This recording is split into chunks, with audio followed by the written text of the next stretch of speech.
Good morning and welcome to the Hillsborough Transportation Planning Organization, the TPO. This is the meeting of the Policy Committee for Wednesday, October 13th, 2021, and we'll start with our Pledge of Allegiance. I pledge allegiance to the flag of the United States of America and to the republic for which it stands, one nation, under God, indivisible, with liberty and justice for all. Okay, and the first thing we'll do is, I don't know if we have some members virtually or not, but let's do a roll call. Commissioner Kemp, Here. Commissioner Cohen, Here. Commissioner Smith, Here. Commissioner Maniscalco, or Councilman Maniscalco. I'll take the promotion. Sorry about that. Bob Frey. Don't be so sure. You may regret that statement.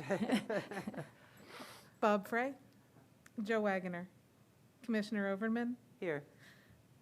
Charles Klug, Paul Anderson. And we'd like to welcome Councilman Citro to the meeting today. And I also need to let you know that some members are participating virtually because of medical reasons and the local declaration of emergency. Okay, and we have a quorum here, so we'll move to approval of the minutes. Do we have a, Second. did I hear that, Councilman Maniscalco? With a second by Commissioner Overman. And seeing no further discussion, can we have a, do we all approve? Yes. Okay, any objections? No. Okay. And with that, we'll move to our discussion items today. And we'll hear first from Ms. Alden, Beth Alden, TPO Director. Thank you so much, Madam Chair, and thank you. Is your mic on? Just turned it on. Can you hear me all right? Yes, there, that's better. Okay, great.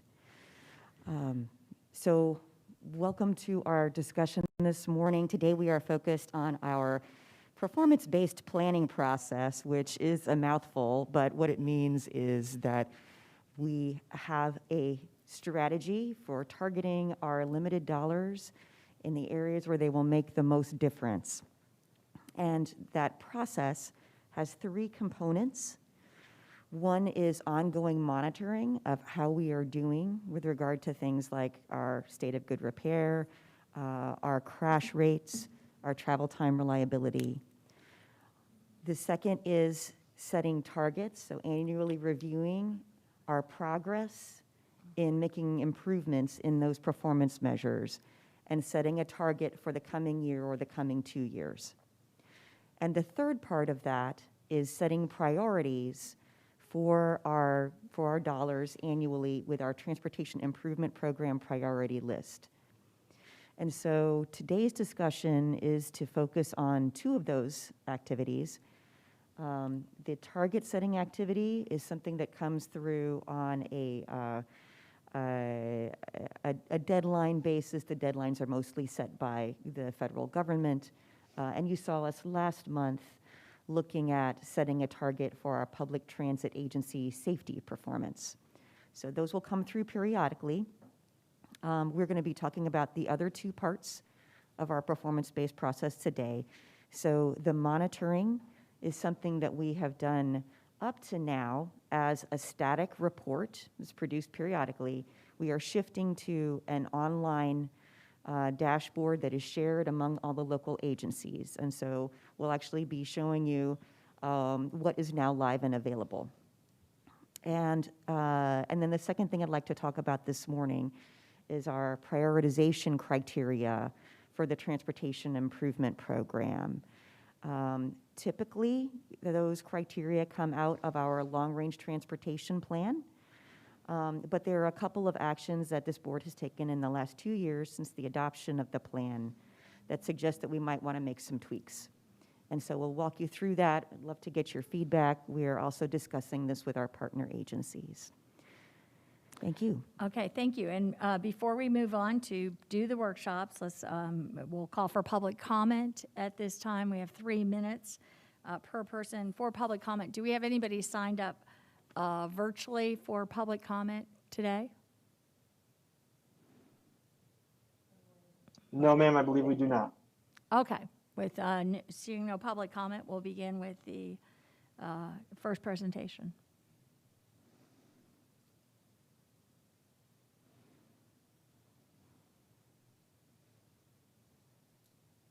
Good morning, all. Good morning, committee members. This is Vishakha Shivaraman, TPO We need a staff. little volume on this, please.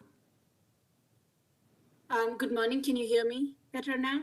It better, but I still think if we could get more volume. Good morning, Vishaka. This is Glenn with HTV. If you do not mind checking your mic input on the bottom there of your program there should be like a little microphone button with a drop-down arrow. Yes. If you click that drop-down arrow, do you see any selection of a microphone? Yes, it's the speakers for the, user system setting. Yeah, just hit the settings button for me. Okay. And then see if you can bring your level up there with using that scroll option. Microphone level is showing as maximum here. Okay, that's much better. Okay. Now it is all the way up. We can hear you loud and clear now. Thank you. Can you please advance the slide? Sorry. Today I'm going to be presenting the State of the System report. As Beth just mentioned, it's part of our performance-based planning. And let me quickly introduce you to the State of the System report.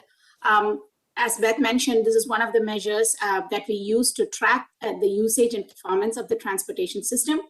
We report the data trends over the years and see how the system performs compared to the previous years. The State of the System report evaluates the investment level for each program, and it looks at the jurisdiction, the amount spent by each jurisdiction. Thereby, it helps to evaluate the performance, and we can ensure that we are moving towards a safer and an efficient transportation system. Next slide, please. So according to the performance measures are measured according to the MAP 21 program. And accordingly, we have 6 measures here, which is mentioned here being safety, roadway level of service, transit criteria, non-motorized. These include the bike-ped paths, and it also includes the trails across the region. The infrastructure condition. There are 2 measures measured here, which is the bridge conditions and the pavement condition reported to us by the individual jurisdictions that owns and operates them. And then lastly, the emission level, which is the carbon dioxide and the other gases. Next slide, please. Let me quickly introduce you to the online dashboard tool here. This year, we decided to use Urban SDK, who is a dashboard provider, and they built us an online interactive platform. This is shareable with all the regions across the, all the partner agencies across the region. And the website here is what is given here. By going into there, you can actually see the different measures, and you can people can pull their own reports, and they can get the data in the form they want. There are 3 ways of getting the data in that dashboard. One is a dashboard where you can see the graphical, they can see the performance measures in graphical form. You have a map feature where you can see the map and then the conditions on top of it. And then you can also see a data form. You can also have the capability of exporting the report out of it. And let me quickly go over some of the data sources which are mentioned here in the slide. The safety, which we receive from Signal 4 Analytics, roadway LOS, which is from the FDOT and the ACS, and also some of the HERE data. And you will see it in a minute when I show you quickly through each one of the measures. We have the non-motorized and the data which is provided by the Plan Hillsborough agency. We have the infrastructure, like I mentioned before. We have the transit data, which we got mostly from National Transit Database and HART, and the emissions data, which some of them we received from FDOT and Plan Hillsborough. Next slide, please. So under the safety criterion, these are the measures that we reported. We looked at the average in annual fatalities and the rates. We also looked at the annual serious injuries and the injury rates, the annual non-motorized fatalities and serious injuries, which includes bike, walk. We also reported the total number of crashes by year and the number of fatalities and serious injuries by year, and also the non-motorized for the same thing. Next slide, please. This slide actually shows you a snapshot of what you see in the dashboard. I'm not going into the details of the dashboard here, but I would just like to show you some of the screenshots, how the data will look. The annual fatalities and the rates, I mean, all the rates are and numbers are mentioned as rolling averages. I'm sorry, can you go back? Can you, okay. That's fine. You can see that the trends changing over the years. We reported for the last 5 years, starting from 2016 through 2020, and you can see how the rates are varying across the different measures here. Next slide, please. This is actually what you see on the slide is a time scrubber, and you can see the graphical form in the map, where kind of if you move through the slides, it's automatically playing video. You can actually see how the trends changes in some of the regions across some of the places across the region. So this is a very good tool where you can see how the trends change, and it's easy to report. Sorry, I'm losing my track here. It's easy to see how the crashes change in a particular region across the years, and whereby we can invest in some of the safety measures here. So all these maps have a time scrub feature at the bottom, and you can see the trends changing over the year. For the roadway level of service, we reported the total hours of delay, the vehicle miles traveled, and the mean travel time to work by year. Next slide, please. This is again what shows in the graph form of it and also the chart form of it. You can see that how the travel time has changed over the years. It has slightly increased, but not to a great extent. And also the total number of vehicle miles traveled on all the interstate and the state highways are what is shown here, which is reported from FDOT data. Next slide, please.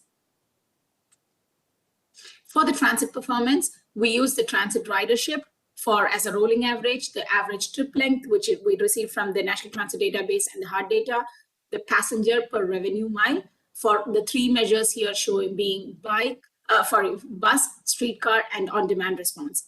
And also for the passengers revenue hour and the average fleet age in year. The average fleet age in year gives us the performance of this transit asset management, and we can see how much investment we need to make in the three criteria. Next slide, please. For the transit data, this is how the chart looks like as reported in the previous slide. We have the passengers per revenue mile, and you can see that, I know it's hard to read from the slide, but you can see that it has gone up in the last couple of years, and also the passengers per revenue hour has also gone up for the bus and the streetcar and the demand response. Next slide, please. Again, coming back to the non-motorized travel, this year we reported what is being accessibility to some of the places of interest. The places of interest, as you can see on the map here, are schools, hospitals, and grocery stores. So what we did was we embedded a map with a sidewalk as the base layer on the white color, and the three places of interest being schools, hospitals, and grocery stores as shown. This is a very important criterion to look at to see the accessibility to some of these places, and also to see how people can access and what is the shortest distance and what are the ways which people can access some of these roads. We also reported the total miles of the sidewalk, trails, and the bike lanes by year from 2018 to 2020. Next slide, please. Again, this is another slide, which is the infrastructure conditions. As I had mentioned before, we reported the payment conditions and the bridge conditions. These are the data reported to us by the different agencies. We combined them onto a map. You can see a better version of this map in the website, which was mentioned in the previous slide.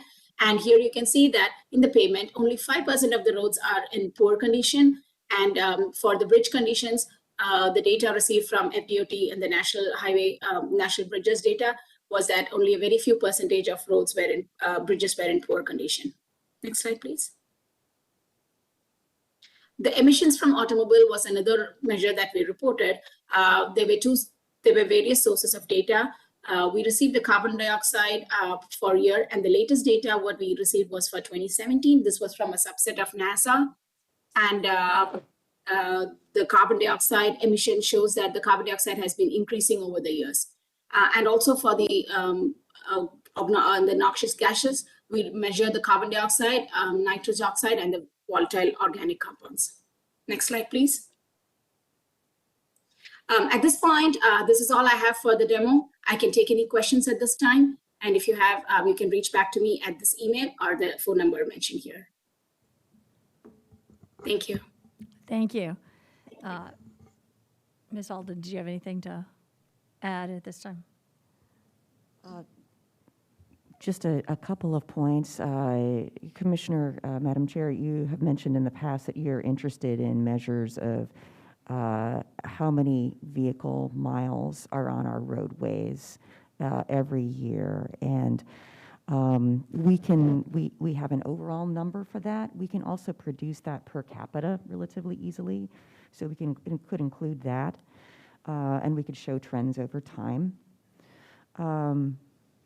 The other question that I have for you all this morning is, which of these measures strike you as most compelling to members of the public?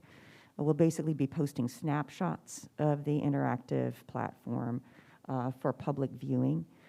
So we'd love to get some feedback on what you'd like to highlight. Commissioner Overman. Thank you. The data geek in me is very happy. But what I really love about this in terms of our role, it gives us the data that we need to adopt certain policies or prioritize the policies. The key, areas of safety were stunning to look at those numbers. Things we know, but we're not sure about. It's really great to see, unfortunately, the confirmation that that's something we need to focus on. The other was really interesting, the load of service. Taking a look at just the glancing at the slide kind of gave us an understanding that actually maybe I-75 needs more help than I-275. It just, when we're being asked to approve certain projects, having that load of service is really critically valuable. And as well as the infrastructure data to give us an idea of where the greatest need for the pavement quality and where those dollars and where those transportation dollars need to be either augmented, supported, or moving forward. Seeing the ridership in real time in transit helps us understand the value of not only our transit riders, but seeing where folks are going is critically important as well. So there is, and for those of us that sit on the EPC, making decisions on how we prioritize our transportation goals and policies have a direct impact on emissions. And I think all of this in real time really assists this board, and those boards that are related to it, really see how to help our citizens, our residents, understand many of the decisions that we're being asked to consider and make. So I am thrilled to see this because it really makes the information much more transparent and makes it much easier to make the argument for the investments that are necessary in our community. So thank you for making this available to not only all of our residents, but also to us. And I think it will make a big difference. And I'll stop. And you are absolutely right about my vehicle miles traveled and vehicle miles per capita. I thought when I first came on to the TPO, I just thought that was almost like the thing that we would talk about every month as a regular. I did, to me, I don't even understand why it's not like a huge basis of things. And the dropping of the, across the country, vehicle miles traveled dropped dramatically for the first time in history from during the recession time. I know it's climbed up, but not quite the steep climb it had before. But while we have a greater population, so we have more vehicle miles traveled because we also do incredibly poorly with transit. The vehicle miles traveled per capita is dropping. And a lot of it too is that younger people just don't want to, they're not willing to do the big, haul from, commute from an hour and a half away. Like it's like not the lifestyle. I understand that things are closer in or more expensive, but it's also a matter of, the cost and the cost in your life, the time that, for that. So I think that's a really important measure of what we do. I also appreciate Commissioner Overman. You said maybe it's not I-275, maybe it's I-75. And that's, one thing I did during this is I just went and Googled I-75 and I took it to Sarasota to see.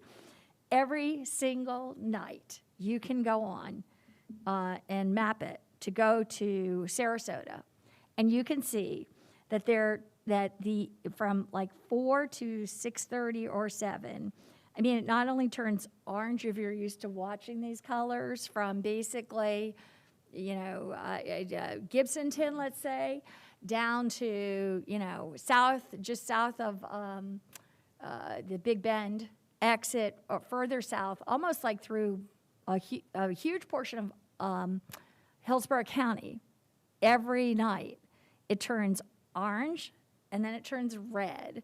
And I just Googled it this morning. It's not as bad. Our traffic in the mornings are not quite what they are in the afternoons. I imagine that's a national pattern. But so I just Googled it to see right now, and it was just orange right there at Big Bend Road, where we know that we have a problem. But you can go on I-275, and there's you have a small issue, really relatively speaking, I'm saying, as you come north on I-275 out of downtown in the evenings. I can tell you that I take Florida Avenue up, and it's very easy to go most of Florida Avenue until you hit Hillsborough Avenue, and you have to wait for a light or two to get through.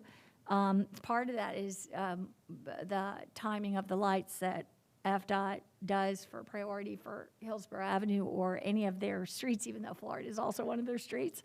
But part of that, too, is what is happening there in the afternoons. But I would agree with you wholeheartedly. I don't even understand all the focus on I-275 north of downtown is not the misery that I-75, the demands of I-75 are, from what I can see, and it's just getting worse and worse and worse because of the population that's being thrown down there.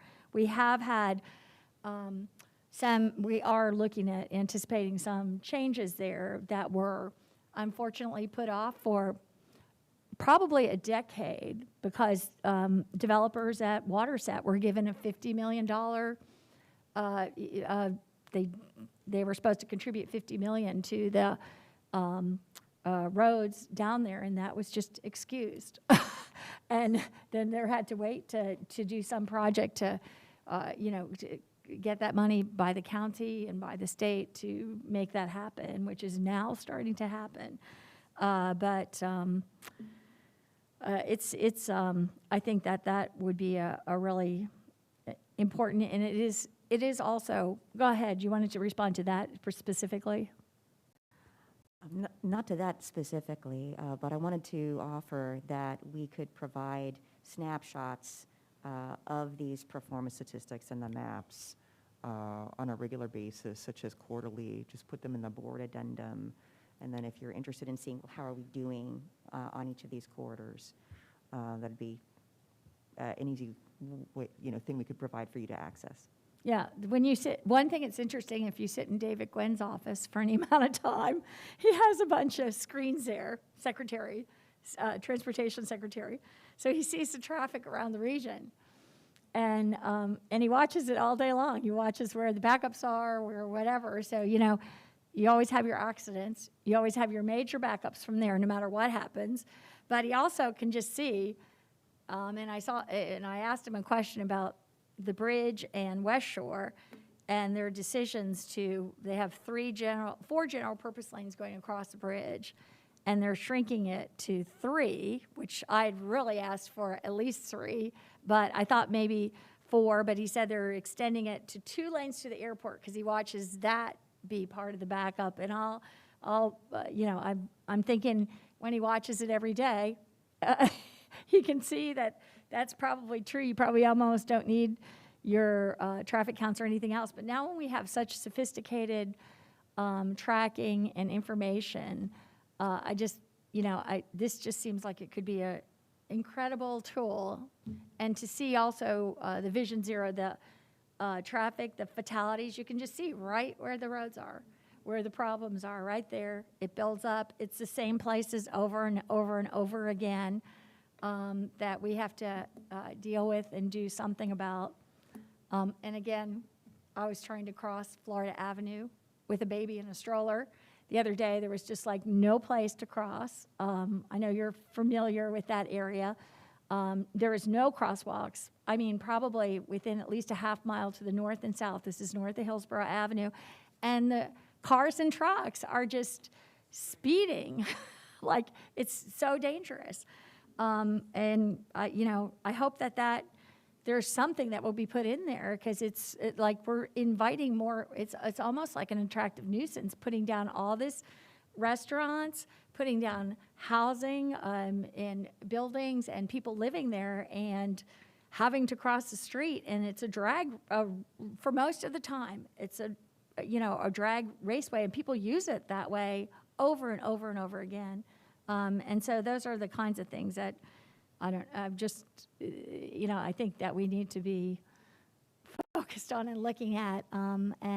So these are amazing tools that we've never, ever, ever had. And I'm just hoping that we can keep looking at those. Have we always done, so I saw the carbon on there. So have we done carbon tracking, air pollution? I mean, there's been watershed studies recently that show if you live within a half mile of an interstate, you're getting very toxic air and you're in, higher rates of cardiovascular disease, of asthma, of childhood asthma, of, heart disease, even cancer, even dementia. So are we, what's the tracking on that? Sure. So there are a number of air pollutants that are being tracked, and also that we have the ability to estimate based on emissions, vehicle emissions. So we can definitely report those things. Yeah, I think that's really important, especially as we continue to put interstates through cities and bring in those kinds of impacts on communities and neighborhoods. And I'm sorry, I didn't think I saw anybody else here that. Commissioner Smith. Who? Smith. Oh, thank you, Commissioner Smith. You're recognized. Oh, okay. Thank you. I usually look and didn't see, but. Thank you. I am really glad that everybody can have this data to back up my anecdotal reporting of what a horrible nightmare it is to commute on a daily basis up and down I-75 from South Hillsborough County to anywhere in the Tampa Job Center area. There's a whole lot of people doing it every day, and that's why those roads turn orange or red or black on Google Maps. And if there's, the system is so stretched to the breaking point, the capacity is so, the level of service is at its maximum capacity right now at rush hour times. So that if there's one accident, it's just boom. The system cannot handle the stress of one accident. That's just straw that breaks the camel's back. And then usually there'll be more than one. Once there's one accident, it's just like dominoes with everybody driving so closely together at those speeds. So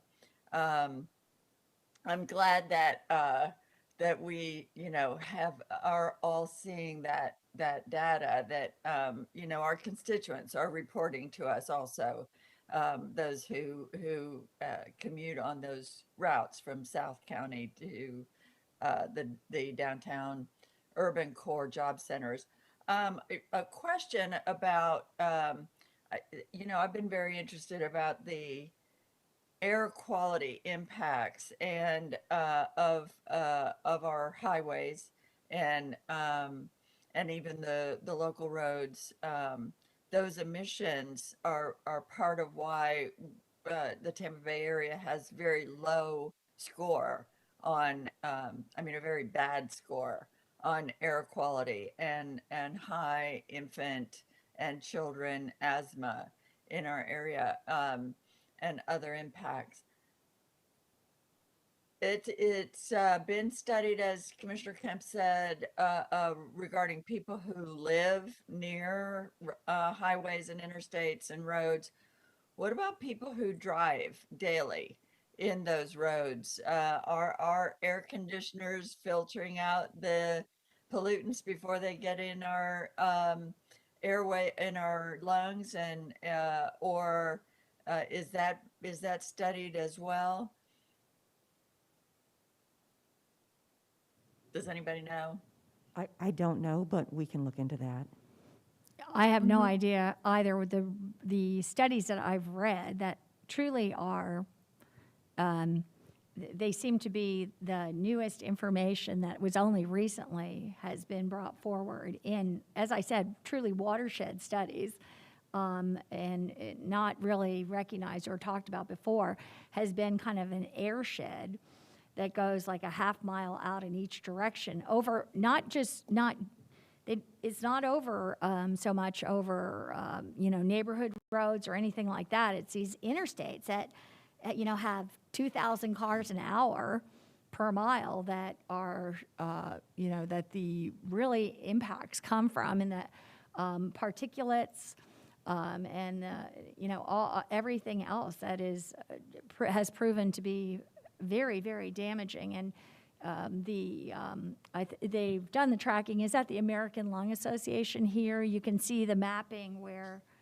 it's just a big, wide area around our interstates of bad air on a constant basis. This isn't just a bad air day thing. It's a permanent state. So, but I have no idea. I've heard about the cars are driving.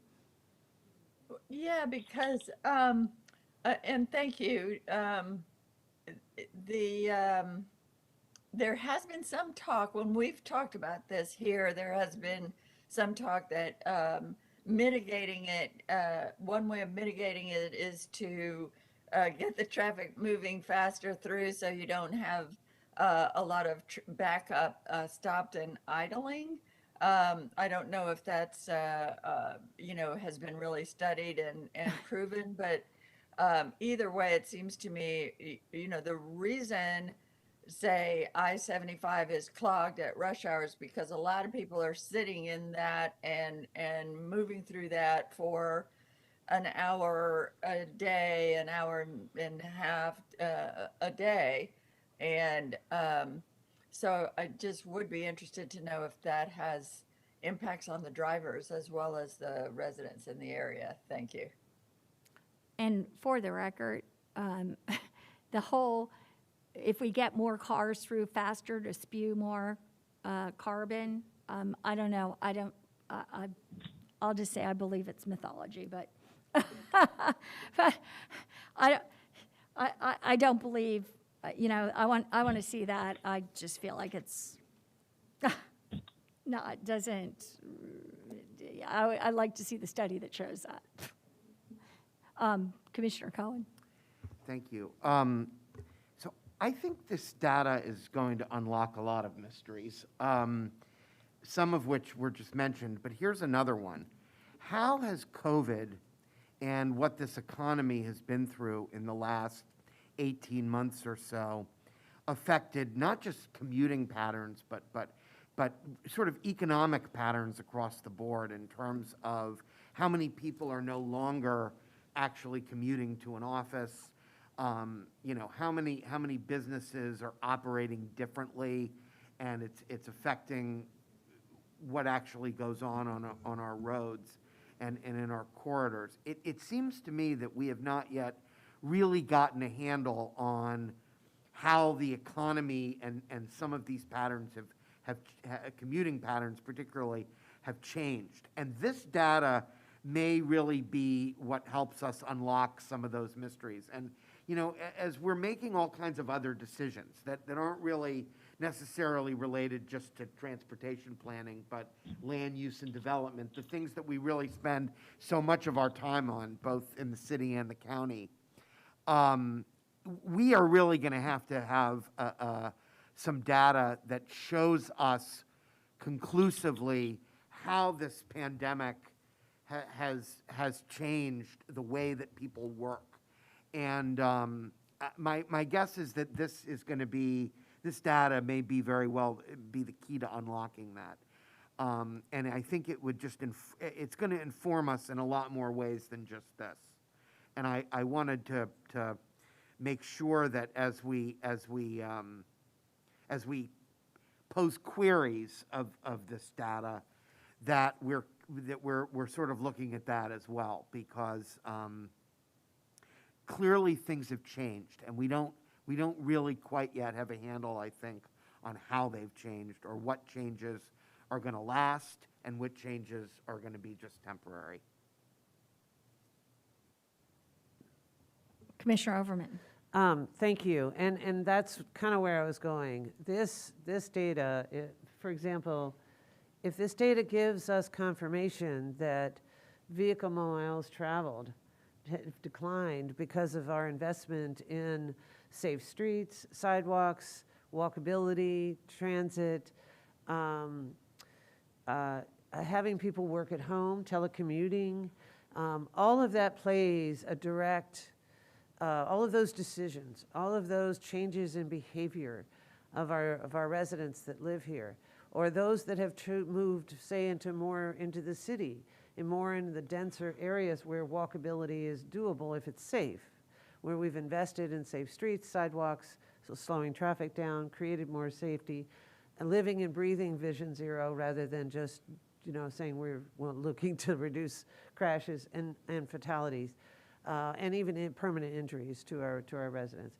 All of that actually plays a direct impact in our equity decisions when it comes to policy. When individuals drive shorter distances, their insurance rates should fall. Auto insurance is a major expense for every household. And when people can't afford it, they don't have it, and that causes other kinds of other fallouts. So the vehicle miles traveled may be confirmation that our investments in walkability and trails and bike lanes matter.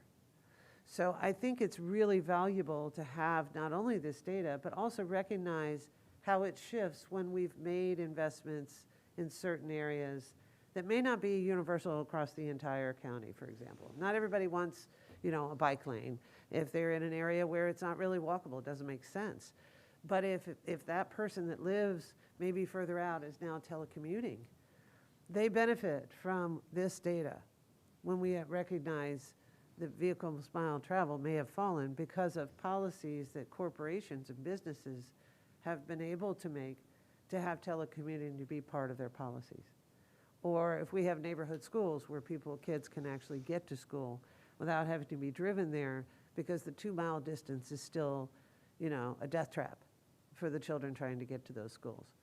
So there is such valuable opportunity for really looking at how we're making decisions and then working with all of our partners to provide a safer community for our residents. And I can't tell you how excited I am to see these numbers, but I think it does matter when we really look at the broader picture and how it plays in our equity priorities. So thank you very much for it.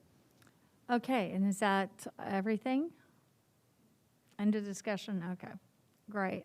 And Ms. Alden, we can move on to the next presentation. We don't have any, these are just discussion items this morning. Okay. So our next presenter is Johnny Wong, who will be discussing our TIP prioritization criteria. Hi, good morning, everyone. I hope you all can see my screen and hear me clearly. I'm here to present some proposed adjustments to the TIP prioritization criteria. I'm County Wall TPO staff. And I know we got a little bit into the weeds on Chaka's presentation about the performance monitoring dashboard, which is very exciting, but there's also another story to tell about that dashboard, and it's a regional success. Our staff worked with staff from each of the MPOs around the Tampa Bay region for about 6 months, and we successfully got them to agree to participate in this project with us. Right as we were getting to the point where we were going to create a joint contract and secure a subscription to the Urban SDK platform, District 7, which also agreed to partner with us, swooped in at the last moment and very graciously agreed to fund the entire project. That project kicked off last month. We're working with our partners in the state, and we're excited to see where we can take this. But anyway, so we got into the weeds in the last presentation. We're going to get a little bit deeper into the weeds now. Talking about some proposed adjustments to the TIP prioritization criteria. So the TIP project prioritization methodology is really a work in progress, and it has been for the past 5 or 6 years. We've made a number of changes to incorporate some required performance measures into our planning processes. This latest proposal is to consider adding metrics that pertain to equity, resilience, technology benefits, and some of the federally required performance measures that have been prescribed to us by the Federal Highway and Transit Administrations. Just a few months ago, Plan Hillsborough completed its first non-discrimination and equity plan, and that was adopted by the TPO back in August. That plan had quite a few recommendations for how our staff can better integrate equity into our TIP prioritization process. Some of the low-hanging fruit from those recommendations included recognizing how projects can impact underserved communities, encouraging our planning partners to also explore those impacts, to come up with some performance measures in the TIP that reward projects that facilitate equitable outcomes, and then for projects with unavoidable negative impacts, encouraging our partners to seek out mitigation strategies so that we can lessen or reduce the burden on underserved individuals and communities.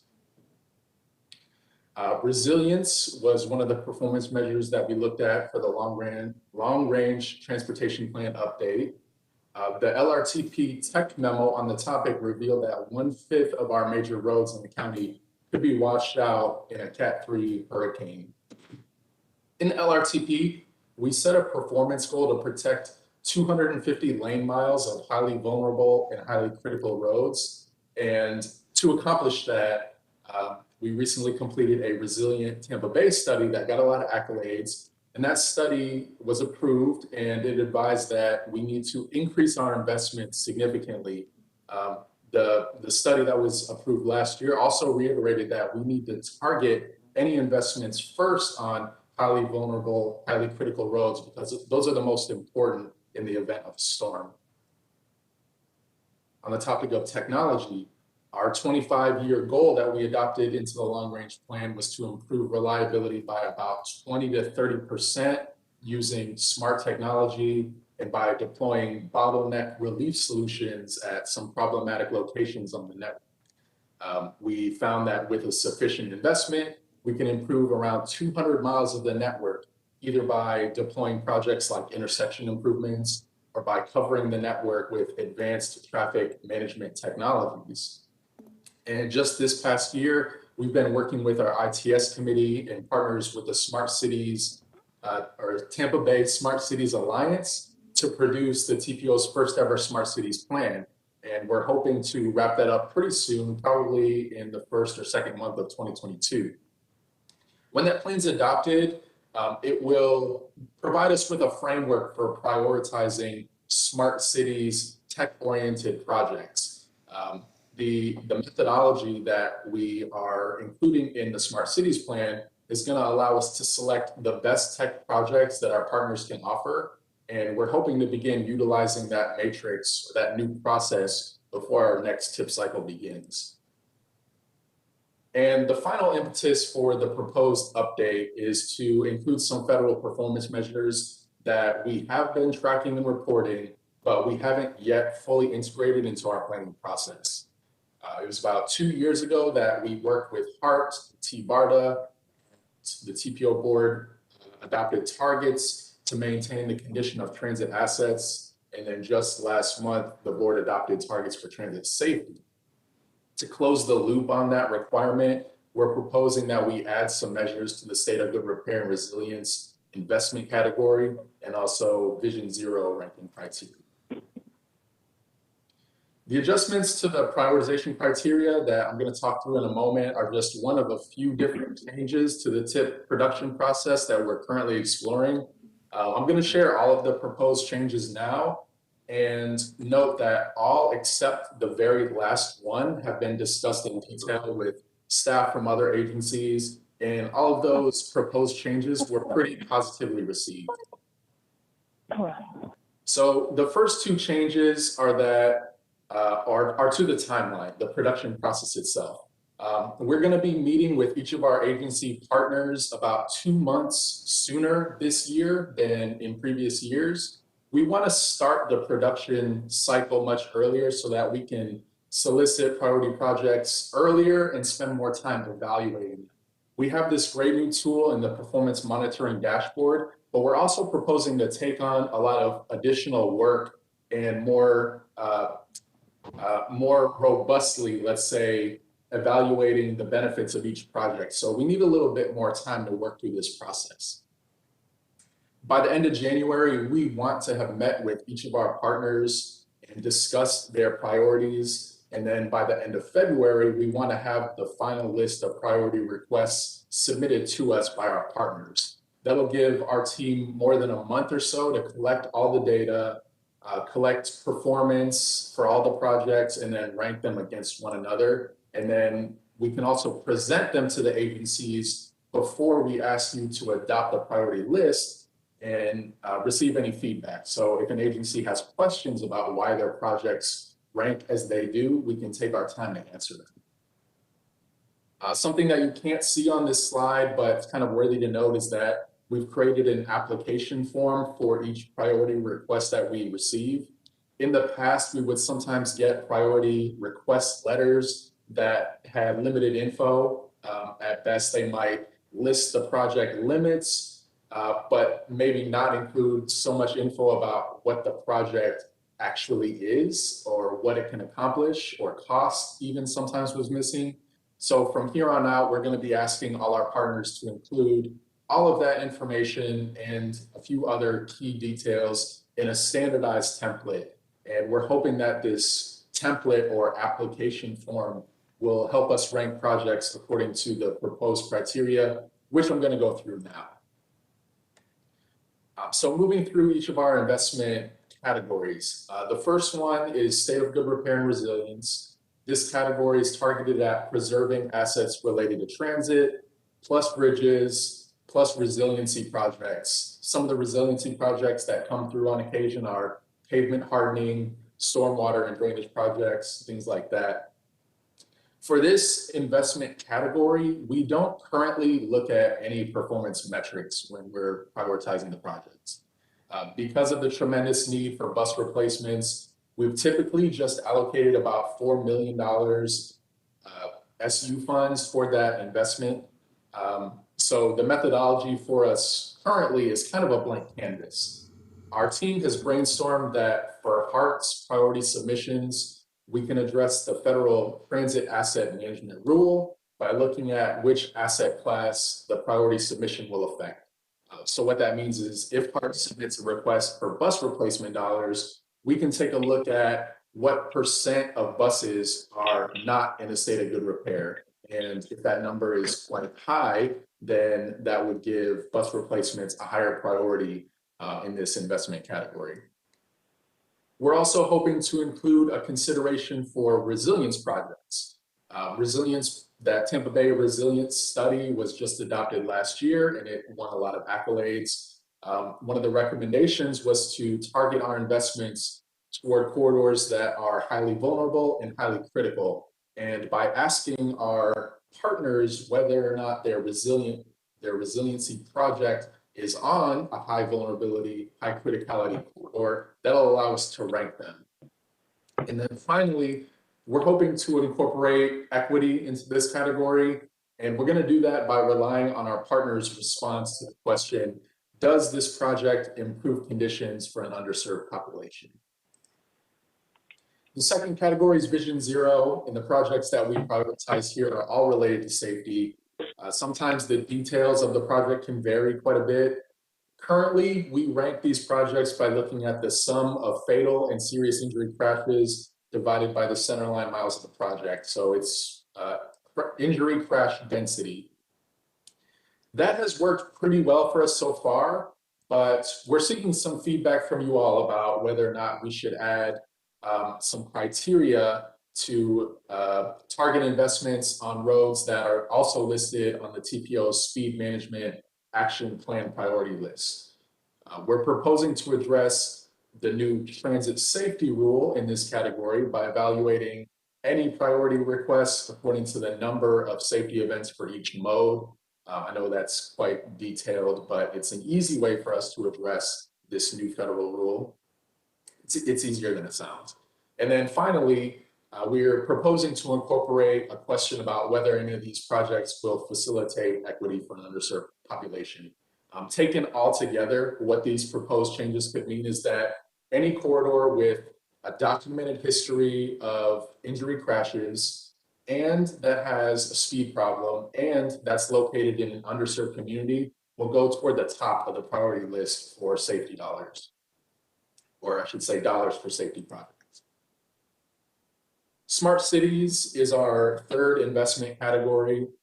This program or this category is kind of a blend of traditional and modern approaches to improving reliability and reducing congestion. Most of the priorities in this category are what I am calling traditional projects, like adding turn lanes at intersections or adding traffic signals. Occasionally, we get priority requests for things that are a little bit more modern, like advanced traffic management system technology. For the traditional projects that we receive, like adding the lanes and signals, our existing criteria work pretty well. When we get submissions like that, we evaluate them based on the two criteria that are shown at the top of the screen: average peak period travel time index and minutes of delay. So those work quite well, and we are hoping to keep them. We're proposing to add an equity consideration to evaluate all of the submissions in this category, and then to accelerate deployment of more modern smart cities, technology-oriented solutions. We're hoping to establish or to include two new criteria, one of which is to establish a threshold of whether or not the modern smart cities tech project is included in the smart cities vision map. That map will be part of the forthcoming smart cities mobility plan. So whenever that plan is adopted, we can begin utilizing this criterion.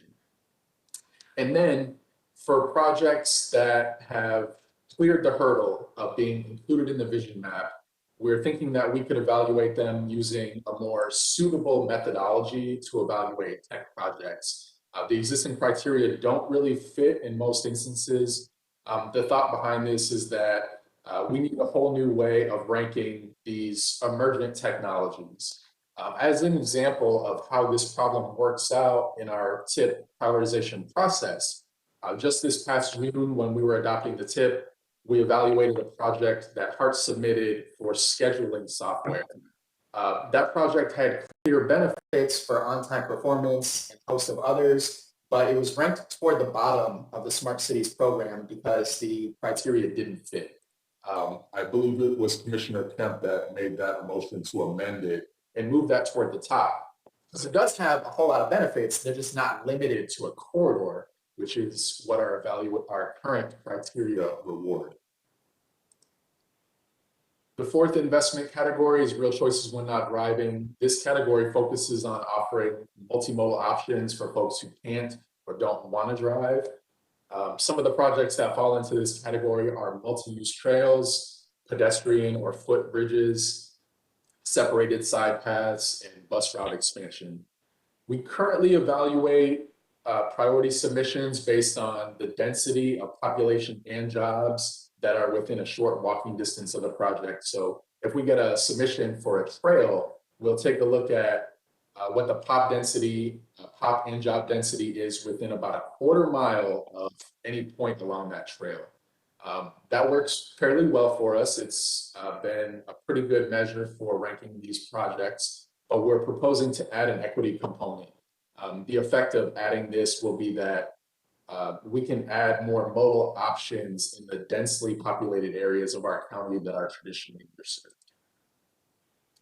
And then for the major projects category, we look at forecasted job density and volume to capacity ratio. We're proposing to add an equity dimension to this category so that we can determine whether the project improves condition for an underserved population. And that, in and of itself, especially as it pertains to this category of projects, is very subjective. So what we're hoping to do is to rely very heavily on our partner agencies' public engagement efforts. We're going to be asking that any partner that submits a priority request for a major capacity project also include the results of public engagement. That could be surveys, polls, anything like that. We really want to allow the community to speak for itself and let us know if they think the project will improve conditions for them or if they think that it won't. The last proposed change to the TIP production process is to receive some guidance from you all about how the TPO can allocate its surface transportation block grant and transportation alternative funds. The only guidance that we currently have is not very helpful for the TIP. What's shown on the slide is how Hillsborough would have to allocate all of its transportation funds, federal, state, local, and also including surtax funds, to achieve the desired performance outcomes in the long-range plan. But the problem here is that the TPO's share of all of these funds is just a very small fraction. So our staff is seeking your feedback and thoughts about a proposal to evenly divide the sum of our surface transportation block grant funds and TA funds across the 4 categories that are shown on this screen. So this would not include an allocation for major projects. It's limited to state of good repair and resilience, Vision Zero, smart cities, and real choices. Annually, we receive about $15 to $20 million of these funds in total, which would mean that each category could receive about $4 to $5 million each year. And that could really help accelerate some of the projects in the smart cities and the real choices investment categories. That pretty much wraps up my presentation and some proposed changes. I'm happy to turn it over to you all and generate some discussion and receive some feedback about some of the ideas we came up with. Great, thank you very much. I don't know if you had any comments to add. Okay. And so I'm looking here. Or is there anyone who wants to? Commissioner Overman.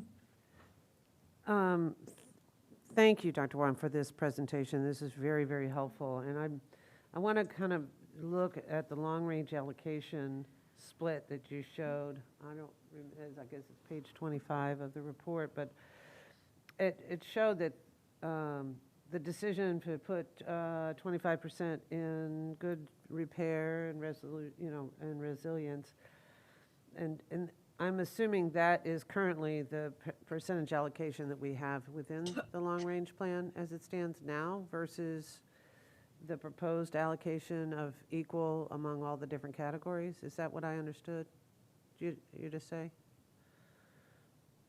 I'm sorry, Commissioner, I can't really hear you all that well. Oh, I'm sorry. I thought the first part of the question, correct me if I'm wrong, I think you asked if that is the proposed allocation, and you wanted to know about the current. Did I hear that right? I'll restate the question to make it a little easier and get a little closer to the mic, see if that helps. Okay, so in the slide that showed the long-range allocation of all future transportation funding for 26 to 45, to achieve desired performance outcomes. It shows 25% to good repair and resilience, and 38% towards major investments for economic growth. That's the slide I'm referencing. But the next slide talks about a proposed fund allocation of TPO grants in equal percentages. And so I'm assuming that's because it's a shorter issue, but also, you know, now that we have more data, or at least we're able to see our data, and we can understand the economic investment of certain focus, how does the difference between what we have done versus what is being proposed plays in the policy decisions that we're reviewing? And Ms. Alden, it looks like you might want to answer that question. So this is a great point, and it's worth highlighting. The arc that Johnny showed you that's in the long-range plan, it does include the sales tax for transportation. The portion of the funding that's in the long-range plan that comes from the grants that we have direct authority over, our share of that is quite small. The portion that was forecast to come from the sales tax is much, much larger. So what we have is we have a long-range plan where we have adopted our goals, our vision for where we would like to be and where we would like to be able to allocate funding. And the actual funding that we have available is not anywhere close to that. So the question is, would you like to provide us with any different direction about how we focus the limited amount of federal grant funding that we do have direct authority over? Right now, we are running down the priority list, starting with State of Good Repair, then Vision Zero, then Smart Cities, then Real Choices. We tend to run out of funding by the time we get to about the end of Vision Zero and about the start of Smart Cities. Sometimes we have a little bit of money in Smart Cities. We are working with the Department of Transportation. District 7 is using the dollars that they have available in the district to also work the priority list, and that helps us get farther down the priority list. But it certainly does not come anywhere close to where we would be if we had the sales tax funding. So this is I'm just seeking feedback from you all. Would you like us to continue using the federal grant dollars that we have direct authority over in the same way that we have been, just going down our priority list, most of those grant dollars going to Good Repair and Vision Zero? Or would you like us to start trying to set aside some to make sure we're getting a few dollars into Smart Cities and Real Choices? Okay. Commissioner Smith, I see, is. I'd like to respond to the question, because I'm trying to make sure I'm understanding where you're going. The upper chart only shows 6% to Vision Zero and 11% to Smart Cities, and not 25 and 25. And that's why I'm trying to make sure I'm clear. That's 25 and 25 would be our matching dollars to federal grants or our federal grant applications that we have to provide matching dollars. Because in our just previous conversation, we have come to recognize in our goals for equity that there's been value investing in not only technology to be able to see the data so we can make better decisions, but also where Vision Zero becomes very important in prioritizing where we're going. When we can see the crash data, we can actually make decisions on investing in areas where improved safety becomes a priority. So I'm just trying to help me understand what the long range versus the local the 25-25-25 decision will impact our policy goals long range. So I'm just going to point to the absolute numbers on this arc. So if you look at Vision Zero, where it says 6%, there's a number underneath that. It's essentially $2 billion in year of expenditure dollars. So those are inflated, it's not current year dollars, but that means between now and 2045, we would target $2 billion towards Vision Zero projects. If we use all of the grant money that comes to the Hillsborough TPO, that would be, so let's say 20 million a year times 20 years, and then you're going to have to inflate that a little bit. So you're talking about $500 million-ish in year of expenditure dollars. That's a quarter of what's needed just for Vision Zero. And then we're not even touching the other programs. So that's why I'm saying it's challenging to figure out what is a rational approach for using the grant dollars that we have when we fall so far short of funding our basic programs. Commissioner Smith, Commissioner Smith, and then Councilman Maniscalco. Commissioner Smith? Thank you. Can you these make it a numbers- little bit louder, Commissioner Smith? Yes, the numbers of like $2 billion between now till 2045 for the next, say, 25 years. That's counting us having a penny sales tax divided up the way the last AFT divided it over the next 25 years. Yes, Commissioner. You know, it's great to have a wish list plan for hoping that happens, but it's counting our chickens before they're hatched, given, you know, the current situation. So can you go to the next slide with the little ring of 25? Okay, this $15 to $20 million a year, is that counting? Is that the TPO share of the sales tax in there? No, that's what we have without the sales tax? Yes. Okay. The state of good repair, it strikes me that it's very little money, and the state of good repair projects are the most expensive projects, and we get the most bang for our buck out of maybe bike paths and sidewalks compared to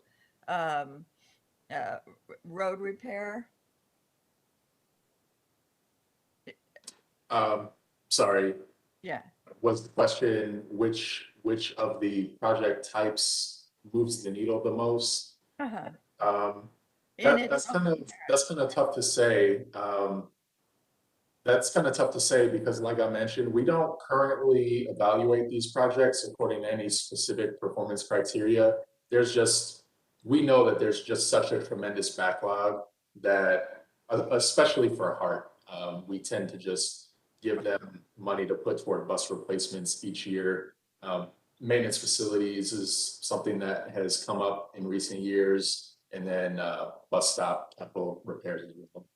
But what we're giving them, you know, if we're dividing it up, if we were to divide it up in quarters like this, and what we would be able to even give HART and share with good repair projects is kind of a drop in the bucket of buying a bus or, you know, I guess even providing repair for the bus stops.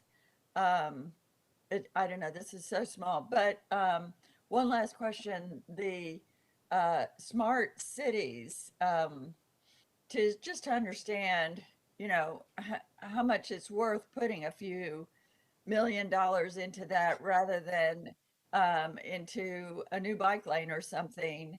I copied down that the long range transportation goal of the technology is to improve travel time reliability by 20%. Okay. Yes. That's not the same as improving travel time by 20%. It's improving travel time reliability by 20%, correct? Yes, that's right. It would be far more expensive to increase the absolute travel time. I mean, for that type of goal, the major projects investment category is probably more suitable. So the way I view the Smart Cities program is a slightly less expensive way of achieving perhaps the same outcome. You know, rather than claiming that we're going to reduce a ton of traffic on the network, we would rather just improve the way that it flows or clear out some bottlenecks, which is what projects in this category can accomplish.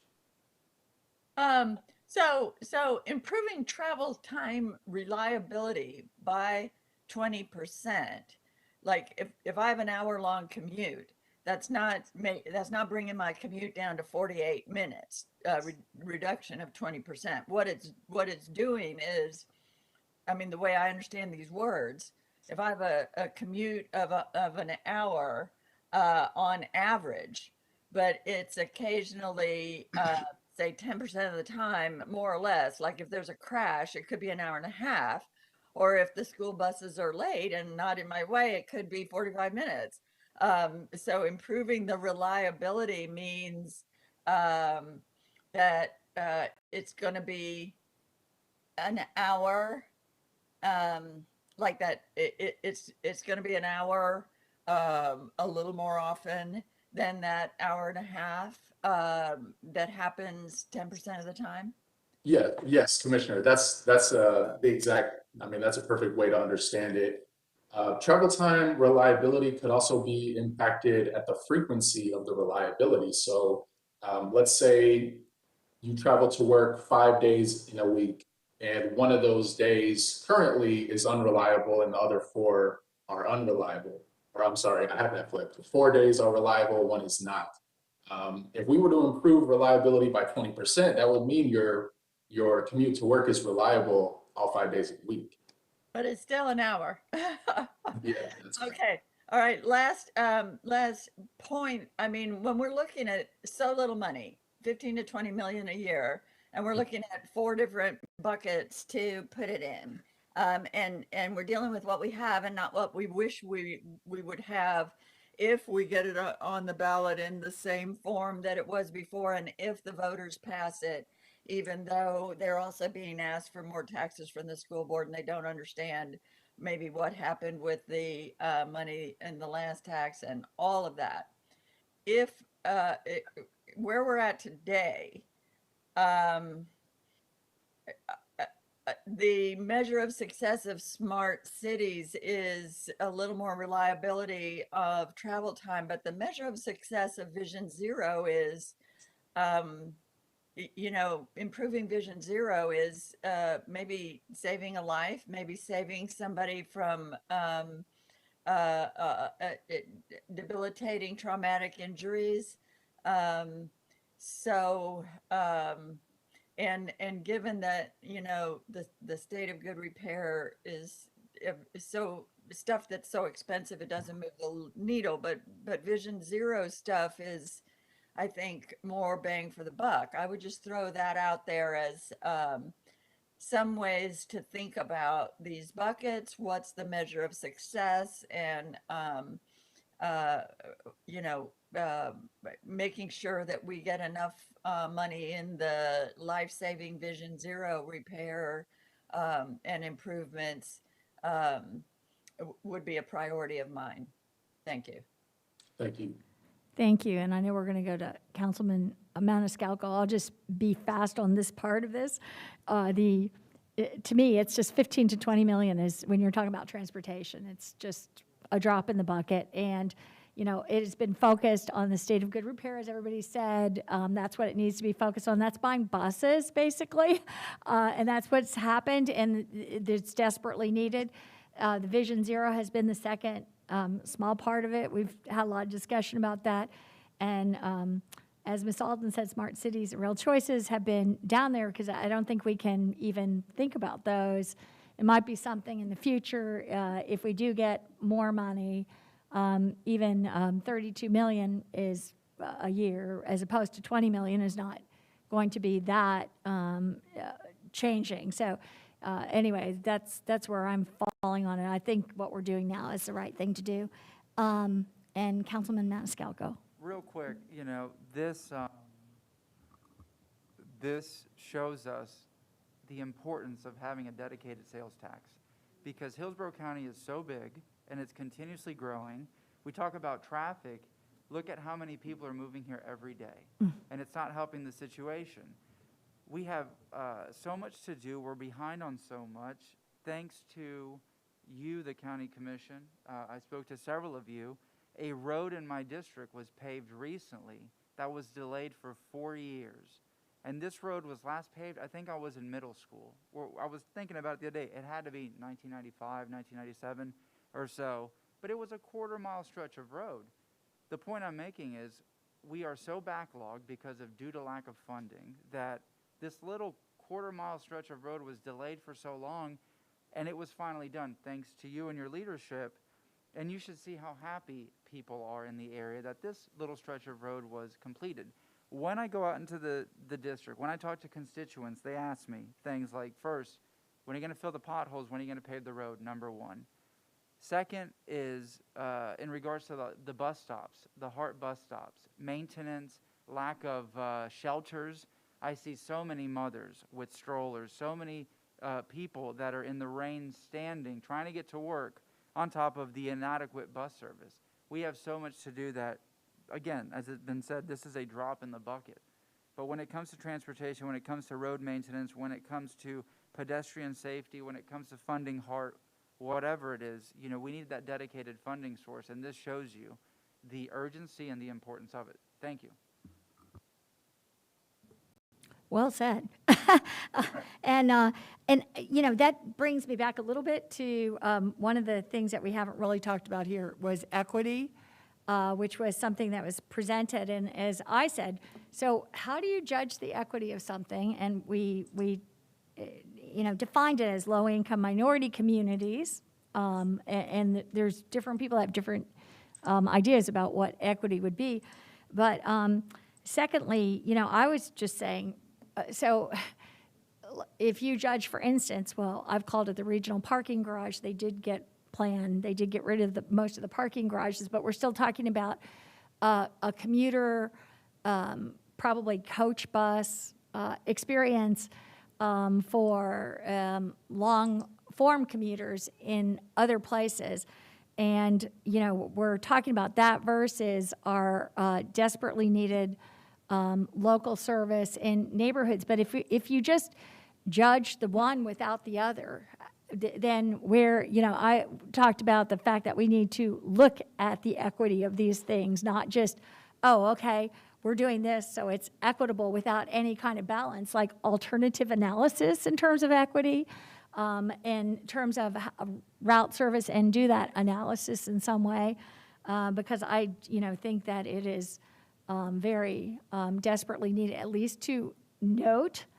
It may not be the decision that's always made, but I think it hasn't even come in as a factor as we've had these discussions about the far more costly long-range types of service that, serves wealthier communities and solely on just commuting in for work, not for a service all the time. And I think that that's something that we have to be thinking about. Is there anyone else that wanted to speak? We're rapidly running out of time here. No? I just have a quick comment. To address your comment regarding the equity and the decisions, what I'm not able to do is to discern, based on what we previously had used as a methodology for funding our long-range transit plan, or transportation plan rather, and the financial impact on going to a 25-25-25 to an equal allocation. Like, for example, we've already done the long-range plan, and we have goals. We don't have a surtax, so obviously that's, unfortunately, is not having any eggs, much less counting chickens. But we have made financial decisions in investing in the future in a previous allocation. So if we go to a 25-25 evenly divided plan, I don't know what is been in our previous allocation plan that's going to lose. You know, we've made some decisions on how to focus on certain long-range plans in our long-range planning and have those projects on the list. But if we go to a process of equal allocation across the 4 categories, how is that going to impact our long-range plan in terms of what are we going to have to give up that we've already decided on?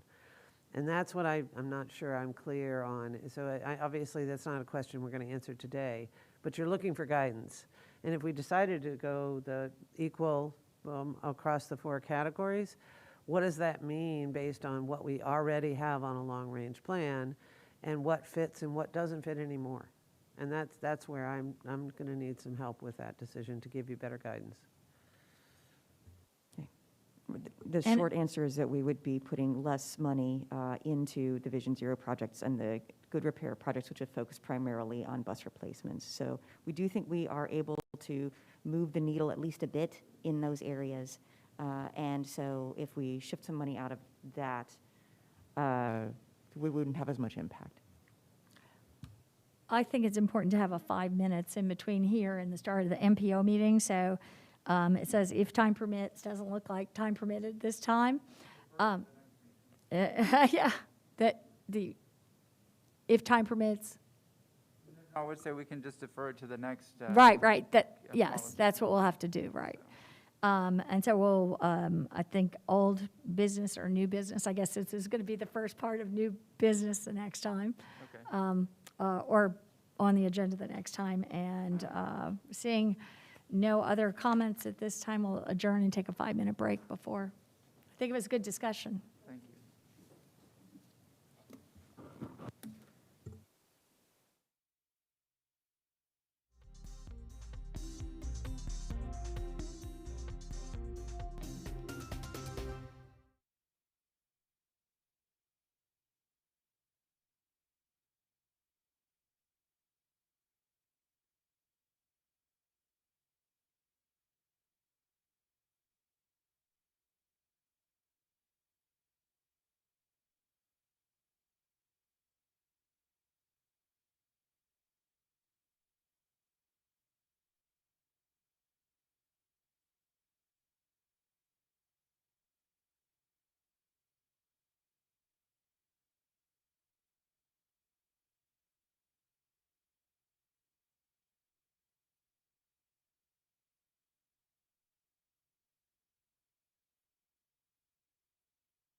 Good morning, everyone, and welcome to today's meeting of the TPO Board, October 13th, 2021.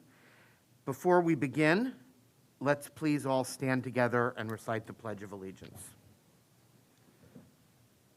I pledge allegiance to the flag of the United States of America and to the republic for which it stands, one nation, under God, indivisible, with liberty and justice for all. Can we have a roll call, please? Commissioner Cohen, Here. Commissioner Kemp, Here. Commissioner Overman, Here. Commissioner Myers, Here. Commissioner Smith, Here. Sherry Donahue, Here. Joe Lopano. Here. Heart Board Member Melanie Williams. Here. Charles Klug. Here. Joe Wagoner. Bob Fry. Karen Kress. Here. Mayor Lott. Commissioner Kilton. Here. Councilman Maniscalco. Here? Councilman Citro. Here. Councilman Dingfelder. Here. Board Member Vaughn. Or Melissa Snively. I do need to let you know that some members are participating virtually because of medical reasons and the local declaration of emergency. Thank you very much. And for those of you that are participating virtually, I'm going to do my best to look and see if your hands are up. And we will make sure that you're recognized if you participate by raising your hand remotely. At this point, we would like to entertain a motion for approval of the minutes So of our moved. September 14th, 2021 meeting. We have a motion from Councilman Maniscalco. I believe that was a second from Councilman Citro. All those in favor, please indicate by saying aye. Aye. Opposed? All right, thank you very much. We're going to move on now to public comment. When I checked 5 minutes ago, there wasn't any, but I will check one more time. Is there anyone in the queue for public comment this morning? No, sir, we have no one on the queue. Okay, thank you very much. We're going to move on now to committee reports. Bill Roberts, the CAC chair, I believe is here to give us a report. Thank you, and good morning, Chairman Cohen and members of the TPO Board. I'm pleased to present to you the report of the Citizens Advisory Committee from our October 6th meeting. Unfortunately, we were not able to achieve a quorum, so there were 2 action items on our agenda for which the committee passed on their recommendation without actually taking a vote. There were no objections to the transmission of the proposed letter on the rapid flashing beacons and the crosswalks, and some discussion on that item that they should be deployed on roads with a 35 miles per hour or lower speed limit. The CAC members had several comments on the TIP amendments that are before you today. There was no objection to moving the amendments on, but I'll pass along some of the more significant comments. Our complete report, of course, is in your packet. The comments from the CAC suggested considered making a noise wall on the west side of I-75 continuous rather than leaving a gap at Robles Park. CAC also discussed and had an interest in additional landscaping along these noise walls. Particularly, they suggested more greening and the consideration of planting even more trees, although the FDOT has done a good job of that. The membership suggested the implementation of traffic signal prioritization for buses on the ICM corridor in coordination with HART. This they felt would significantly improve the proposed bus rapid transit on Florida and Tampa avenues. And then finally, they wanted to suggest that the new fences proposed by FDOT in these TIP amendments do not impede upon the walk and bike access opportunities for residents to get from point to point. There apparently has been some impeding of the access by the construction of the fences. The rest of our report is in your packet, and I'd be happy to take any questions, but thank you for this opportunity. Thank you very much, Mr. Roberts. Are there any questions or comments before we move on to the staff report on the other committees? Ms. Overman. Thank you. Thank you, Mr. Roberts, for your report. When you were speaking about the noise walls that are going to be on the west side of the interchange, and the recommendation to have it continue, I assume, to cover or to protect Robles Park, was there any data that was provided to show the environmental impact of not having a wall? Because I know we call them noise walls, so that's one of the environmental impacts. But what we understand is the other environmental impacts associated with a highway, the pollution effect and the other things. And since kids play in this park, opening up that area as what could potentially funnel more pollutants through onto the park, were there other questions or concerns that brought up that supported the recommendation to continue the wall at Robles Park at that time? Thank you, Commissioner. There was no actual data presented as part of the discussion, more of an empirical comment that it seemed more logical that the wall would continue rather than leaving a gap there. Unless Dr. Wong has additional information, that's really the gist of the conversation. Okay, so other than the financial savings and not having a wall there was not data that supported or refuted the decision to have a wall start and stop. That's correct. Okay, thank you very much. Surely, thank you. All right, are there any other questions before we move on to the next report? Okay, I don't see any. Ms. Franklin, are you with us? Good morning. I am here with Okay. your... Good morning. Good morning. I believe at this time, I'm sorry, we're having a little trouble hearing you. Oh, There can you hear go, me there you now? go. Yes. Okay. So I All think at right. this time, we're So- going to hear from you for some of the other committee reports. Yes, so pertaining to today's action items, the TIP amendments for the Westshore and downtown interchanges were approved by the Technical Advisory Committee.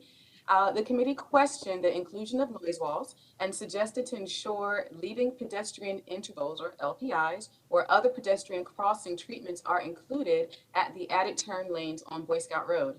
And the committee would like to consider cyclists riding to Cypress Point Park and the Courtney Campbell Causeway Trail when designing the on-off ramps on Cypress Street. Regarding the letter of rapid flashing beacons at crosswalks, the Technical Advisory Committee also agreed that the TPO board should send a letter, and the committee noted changes will not lead to safe pedestrian crossings, but likely have the opposite effect and cause hundreds of these proven effective tools to be removed, many in communities of concern. The committee also observed that the family whose child was killed at a rapid flashing beacon would ideally like to see changes, and the committee agreed that better defining where they are placed with engineering guidance would be a better approach. Other status updates are presentations to the Technical Advisory Committee, which included the FDOT Freight Update, Pasco County Trail Projects Update, 2021 State of the System, and the TIP application process. And then presentations to the Livable Roadways Committee included the Hillsborough County Complete Streets Guidebooks and Hillsborough County Mobility Section Update, the eminent domain process, and the HART Transit-Oriented Development Pilot Project. Now on to your summary of public comments, emails pertaining to today's action items, Chris Vela asks, how does one get a TIP amendment in front of the board and approved from start to end? And Justin Rick, Vice President of the Tampa Heights Civic Association, he said, I was hoping we could have some help from the county, urging FDOT to apply raise grant funds to improve Florida Avenue and Tampa Street with complete streets instead of simply paving. Tim Keyport, president of the Old Seminole Heights Neighborhood Association, did ask if there was a document addressing sound walls from the downtown interchange north up to Beers Avenue. And Lynn Remond, president of the Downtown Partnership, sent a letter of support stating, we believe the safety and operational improvements to the downtown interchange are urgent and imperative for continued growth and safety of Tampa's downtown and the Tampa Bay region. She also left a voicemail stating that the addition of noise barriers, lighting, signage, walk-bike treatments, landscape, and aesthetic treatments along the downtown interchange will enhance the safety and connectivity between the Central Business District and Tampa Heights. Now, we did have a few more emails that are included in your board packet, and we also had a few social media comments as well that are included in your board packet, but no comments on social media pertain to today's action items. So that concludes my report. Ms. Alden will now give a quick report on the policy committee meeting that just occurred. Thank you. Thank you very much. Thank you. And so at the policy committee, we had a great discussion about our performance-based planning program, and in particular, the ongoing monitoring tool that we now have available, which is an online dashboard. We will be creating snapshots out of that dashboard and providing them to the board and to the public on a periodic basis. I'm looking at quarterly. And finally, we discussed the criteria for prioritizing new projects in our transportation improvement program, tying those back to our performance measures. The discussion this morning suggested that we continue to focus on our top priority categories of projects of good repair and Vision Zero. Thank you. Okay, are there any additional questions or comments for Ms. Alden at this time? I don't see any. And at this point, we would entertain a motion to approve the consent agenda, which this morning just includes one committee appointment. Second. We have a motion from Councilman Maniscalco, seconded by Commissioner Overman. Can we please have a roll call vote? Commissioner Cohen, Yes. Commissioner Kemp. Yes. Commissioner Overman, Yes. Commissioner Myers, Yes. Commissioner Smith, Yes. Sherry Donahue. Joe Lopano, Yes. Board Member Melanie Williams, Yes. Charles Klug, Karen Cross, Yes. Commissioner Kilton, Yes. Councilman Maniscalco, Yes. Councilman Citro. Yes. Councilman Dingfelder, Yes. and the motion passes 14-0. Thank you very much. We have three action items this morning. The first is the largest and certainly the most important, and that is the 14 TIP amendments that we are going to consider related to the Westshore Interchange, the downtown interchange, and some traffic congestion management technology solutions. Connor Macdonald is here to give a presentation on behalf of the TPO and FDOT. And after that, we will open it up for board discussion, and then we will vote on the amendments. So, Mr. Macdonald.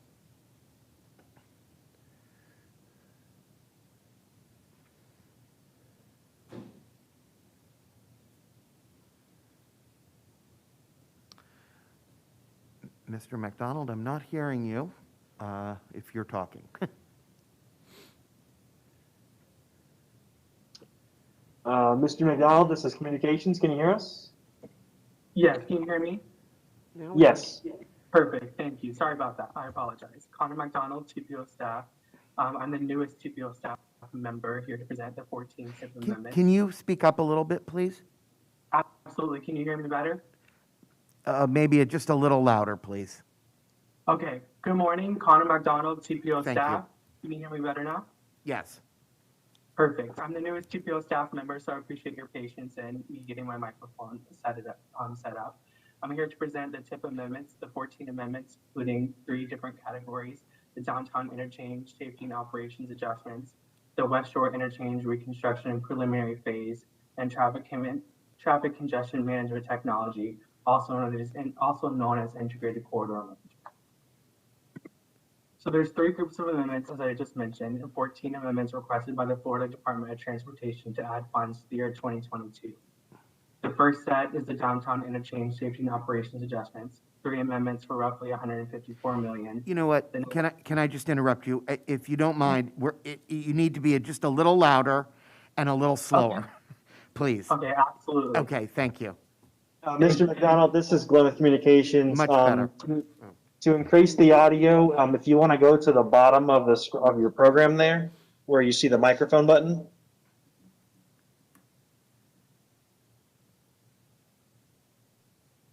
Do you see a microphone button on the bottom center?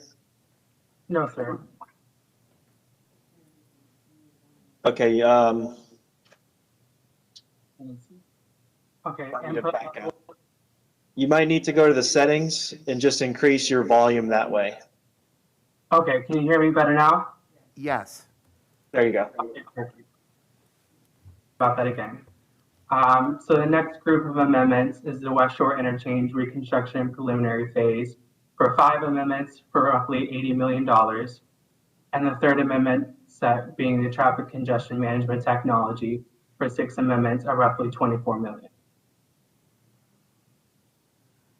These groups together, these 3 amendment groups make up for roughly $258 million. They come from the governor's announcement on September 13th for funding for Tampa Bay projects.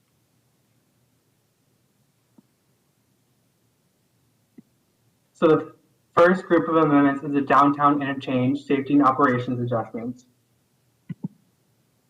Mostly all of those who have driven the downtown interchange know its problems well. This includes the long congestion of lining up to get to the I-4 exit towards Orlando. This congestion sometimes can go back all the way to Hillsborough Avenue. Drivers often lane dive into the exit the last possible second to avoid waiting in the congested line. It also prohibits access to local exits, Flora, Nebraska, and occasionally even MLK. The downtown interchange is also cited in the long-range transportation plan and is a priority for the region and part of the high entry network. There are 3 proposed changes to alleviate these problems. The first being in the red, a westbound I-4 to northbound I-275. The second in the yellow being westbound I-4 to southbound I-275. And the third being in the blue, southbound I-275 to eastbound I-4. These quick fix safety and operational adjustments will reduce the previously stated lane weaving and speeding, the congestion and lining up for the I-4 exit, and improve access to the local exits. FDOT is measuring the downtown interchange will reduce deaths and serious injuries on the I-275 near I-4 by nearly half.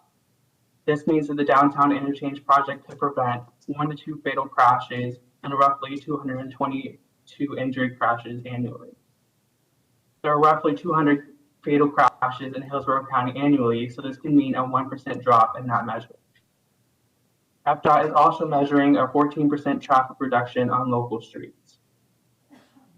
So continuing on the topic of local streets, the downtown interchange is also planned to improve connectivity and safety on the local street network below. There's a proposed trail system that will connect the Tampa Heights Greenway project to Ybor and Encore development. Further, these improvements will complete streets under the interstate to connect these communities. These TIP amendments are also intended to relieve some issues on the local network, like drivers driving too fast on and off the interstate ramps and difficulty in seeing at night. Some mitigation strategies include reduced lane widths and having a high emphasis on crosswalk markings. This slide shows the typical street sections for 14th and 15th Streets. While FDOT is responsible for the work on 14th Street, the City of Tampa has plans to improve 15th Street through the Green Spine project. These changes include sidewalks moving from 5 to 6 feet and lanes being narrowed. The first amendment in this set is amended from right-of-way acquisition to right-of-way and utilities, preliminary engineering, environmental care, and design build for a total of around $26 million. This section is the westbound I-4 to northbound I-275. The next amendment is addition of $60 million for westbound I-4 to the southbound I-275. The third amendment in the downtown interchange project is adding $66 million for the I-275 southbound off-ramp to I-4. These three amendments make up for roughly $154 million. The next group of amendments make up for the Westshore Interchange reconstruction preliminary phase. These 5 projects are preliminary projects that make up for 1 out of 4 phases of the Westshore Interchange.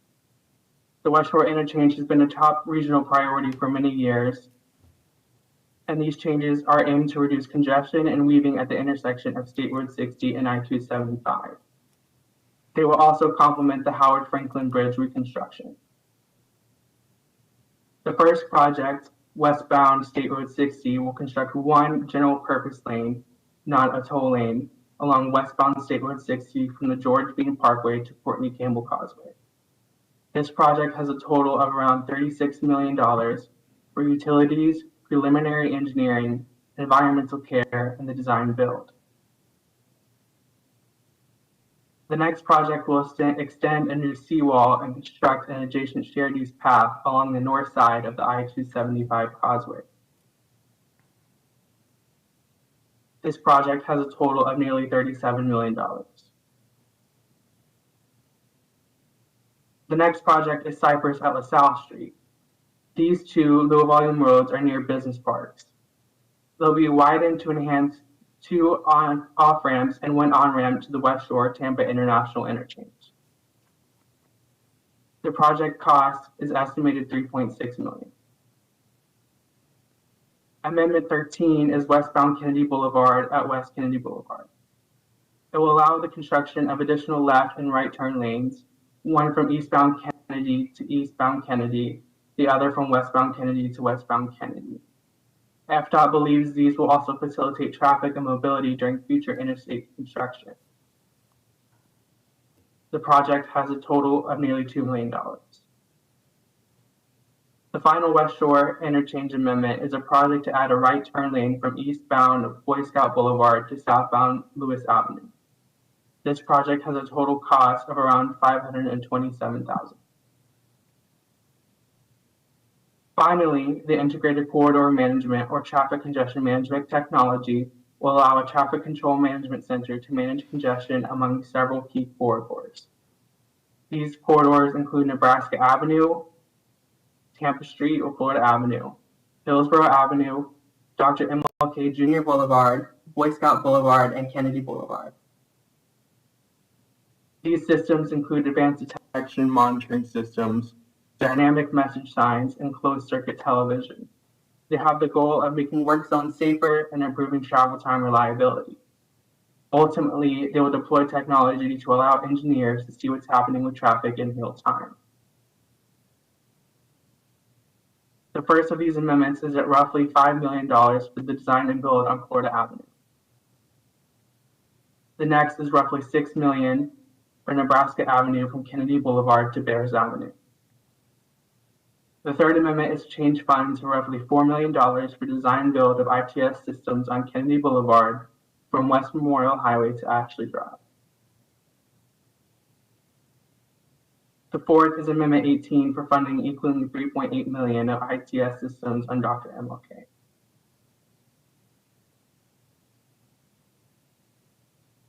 The fifth is for $3.3 million for ITS systems on Hillsborough Avenue from Veterans Expressway to west of I-4.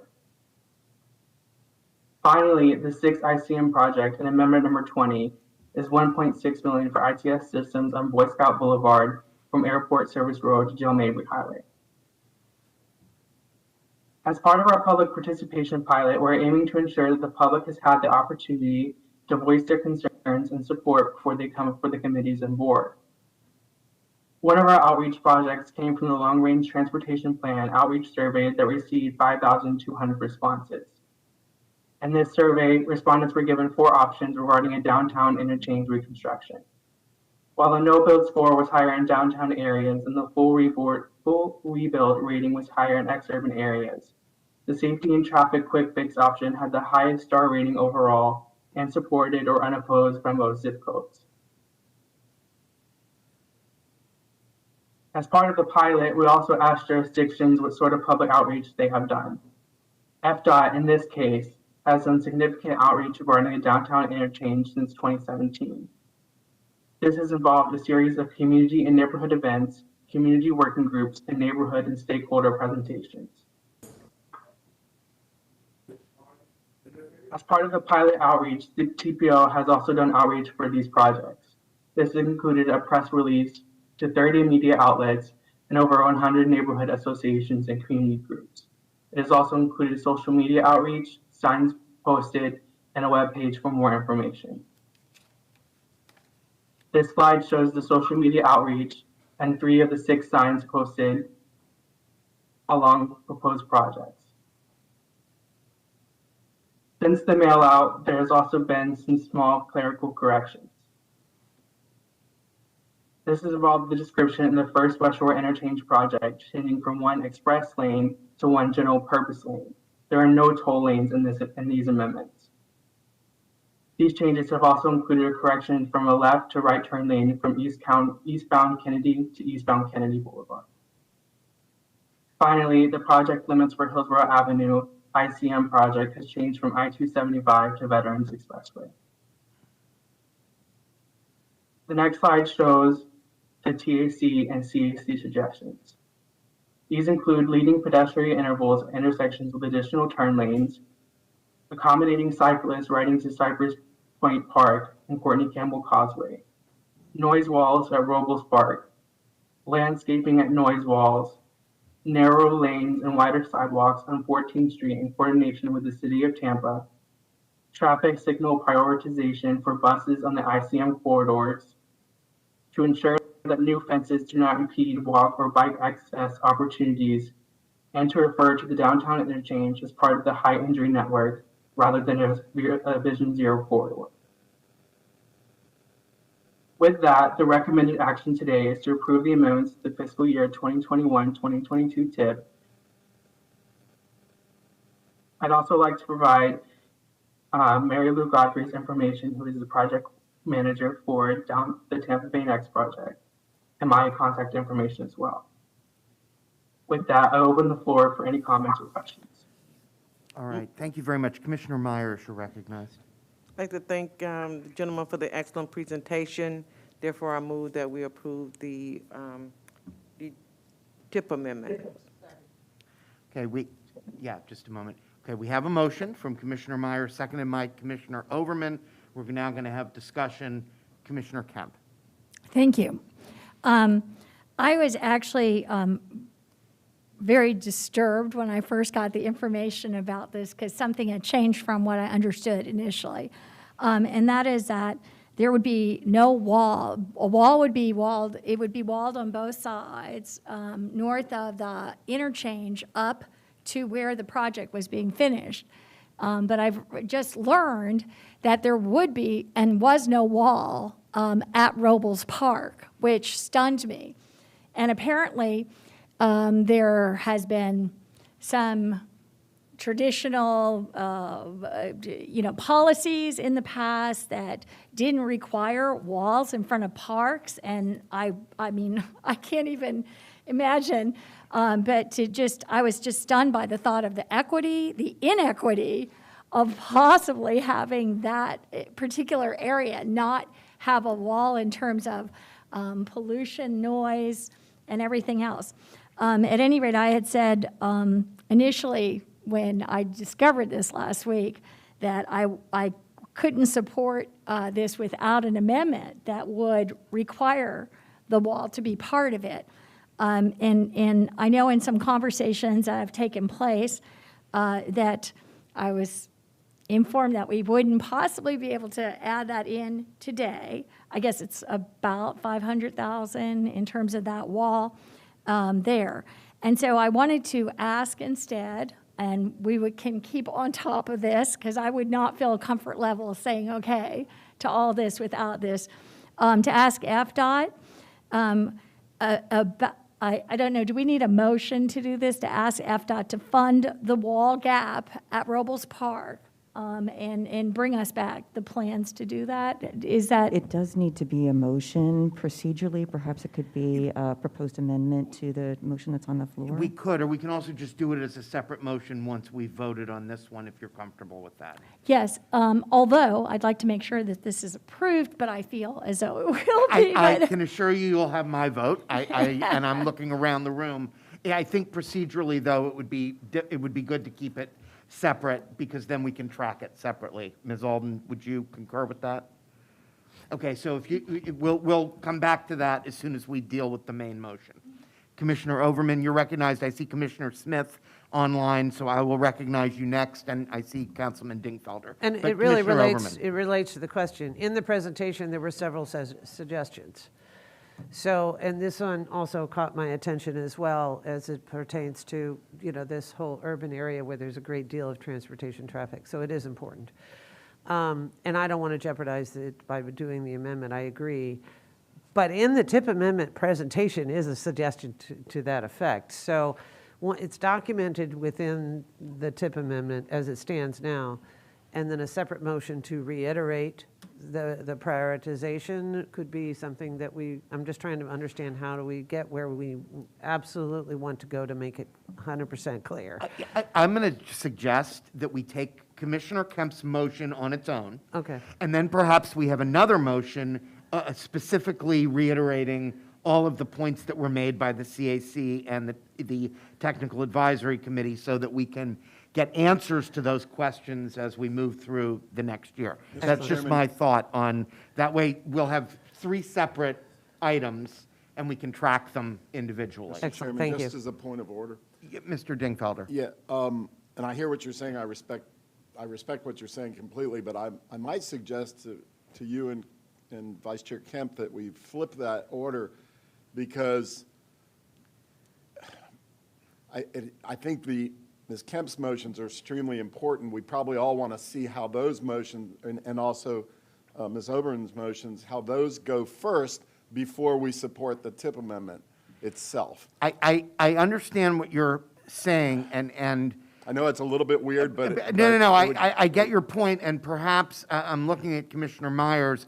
Maybe we'll vote on your motion third, and take the other 2 first. I understand your point about not wanting to vote on the final motion until we've settled the first 2. Thank you, Mr. But Chairman. let's at least continue our discussion and get to the point where we can vote. I see Commissioner Smith has her hand up, and you're recognized.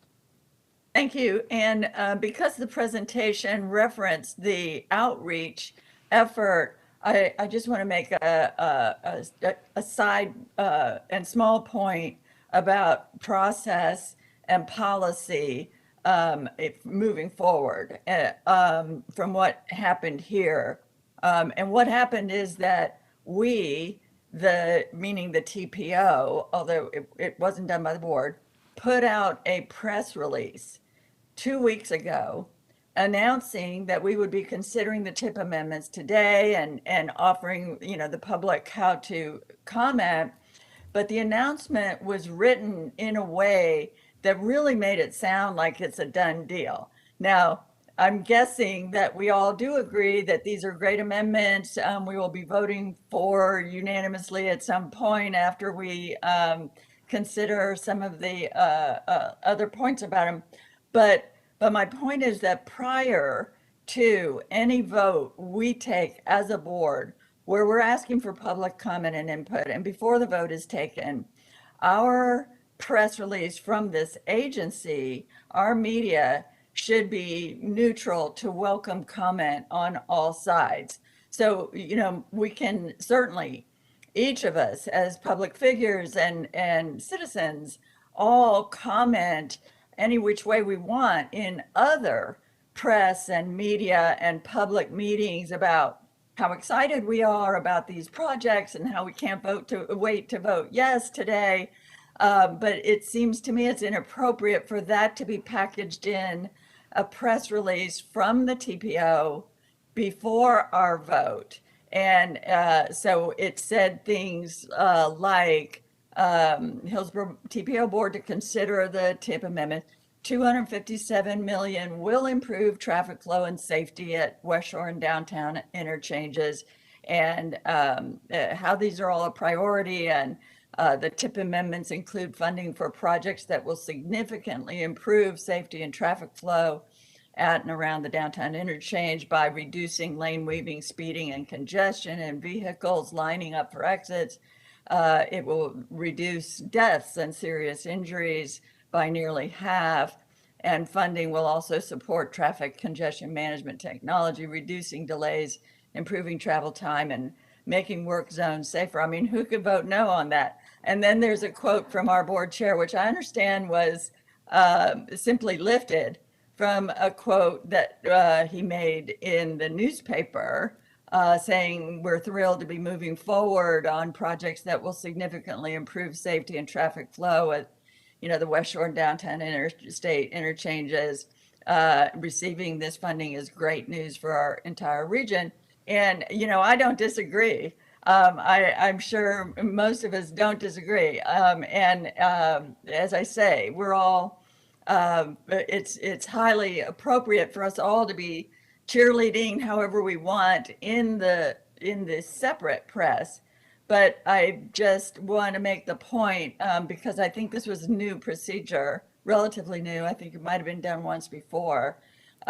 This is one we all kind of do have this agreement ahead of time, but to telegraph it in our press release before we vote, I would suggest that in future votes, which may or may not be more or less have more or less unanimity to them, we should be careful to save all that for after the vote. I mean, I think this would be a great press release for after the vote to say we're all excited and we did this. It's going to reduce deaths and it's going to improve travel time and make work zones safer and all of that rah after we have, as a board, voted, not coming out from staff as a press release before we voted. So that's my point. Thank you. Thank you, Commissioner Smith. I just want to check and see. I don't see anybody else online who wants to comment at this time. Is there any further comment in the room? I don't see any. I think that to Mr. Dingfelder's earlier point, I'd like to take first. Oh, excuse me. I'm sorry, Karen. Okay. Ms. Kress. That's okay. I just wanted to echo that I thought the TAC and the CAC recommend.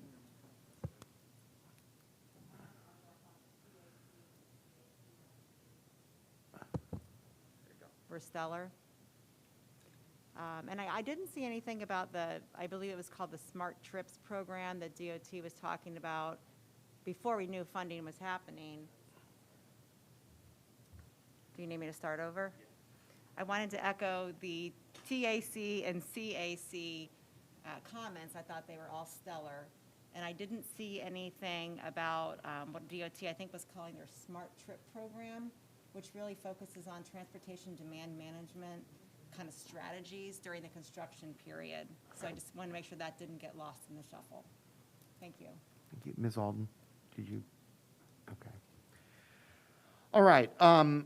Procedurally, let's continue now. I think, Ms. Myers, if you're agreeable, I'm going to come to your motion last because that is, of course, the big one. Why don't we go first with Commissioner Kemp with your motion related to the Robles Park noise wall specifically, and then Commissioner Overman, I'm going to come to you on the other suggestions, and then Commissioner Myers to you on the main motion. Thank you. I think that's a better way to do it. And so my motion would be to ask FDOT. I'm uncomfortable even doing it this way, because to me, it jumped out from that list, it jumped out far more than any of the other things, as great as the recommendations were. And as I said, I was rather stunned to see. So, and I want to make sure that the wall, 500,000 sounds so de minimis to me in terms of what their usual things are. So I just want to make sure that the wall is built to the same standards and everything else at the park as all the wall along I-275, but that that FDOT fund the wall gap, or we ask FDOT to fund the wall gap at Robles Park and report back to us as soon as possible about how we can move forward to make sure that the wall is built completely on the east and west sides. Second. Okay, we have a motion from Commissioner Kemp, seconded by Commissioner Myers. I see Mr. Roscoe's hand is up from FDOT, and I am assuming that that is for discussion related to this motion. So, Mr. Roscoe? Actually, I think Roger raised his hand, but he was for me. This is David Gwen. Oh, excuse me, Mr. Secretary, go ahead. No problem. But thank you, and thank you all. I enjoyed getting to talk with all of the board members about these TIP amendments. In regards to the wall gap, I want to make sure that we kind of understand the situation with that. It wasn't as if we went and just excluded that from the walls. We follow the federal process, which is based on very specific guidelines on if the federal government will fund walls based on the receptors. It's not something we really have a whole lot of discretion in. And so that's why, and it's been shown that way through the SEIS, and all along it's been shown that. And whether we agree or not, whether a wall should be there, that can't be part of these projects. The money for these projects is very specific federal funds that have to be used for specific purposes, and that noise wall, unfortunately, is not one of the eligible elements. What we can do, though, is to work closely with the MPO to look for what can we do. There are other options we can have other than a noise wall. We can look at landscaping opportunities. We can look at trellis walls. We can look at things that are not going to require us to get federal funds. We have options, I guess is what I'm saying, and I don't want us to get too lost in that gap, because there's a lot of great projects. One of the real reasons that we have this over $250 million investment is because of the unified voice that was sent to Tallahassee in support of these projects, and I'd hate to see it watered down by something that I think we have options that we can make everybody happy with. We just have to do it through a different process. So I'd ask you to trust us to work with you. I think we've shown by adding in a lot of the streetscaping, the traffic calming, the trails, that we're trying our best to work with the community to make this as good as possible. But I'd sure like to see a very positive support and allow us to work with the noise wall as a separate issue.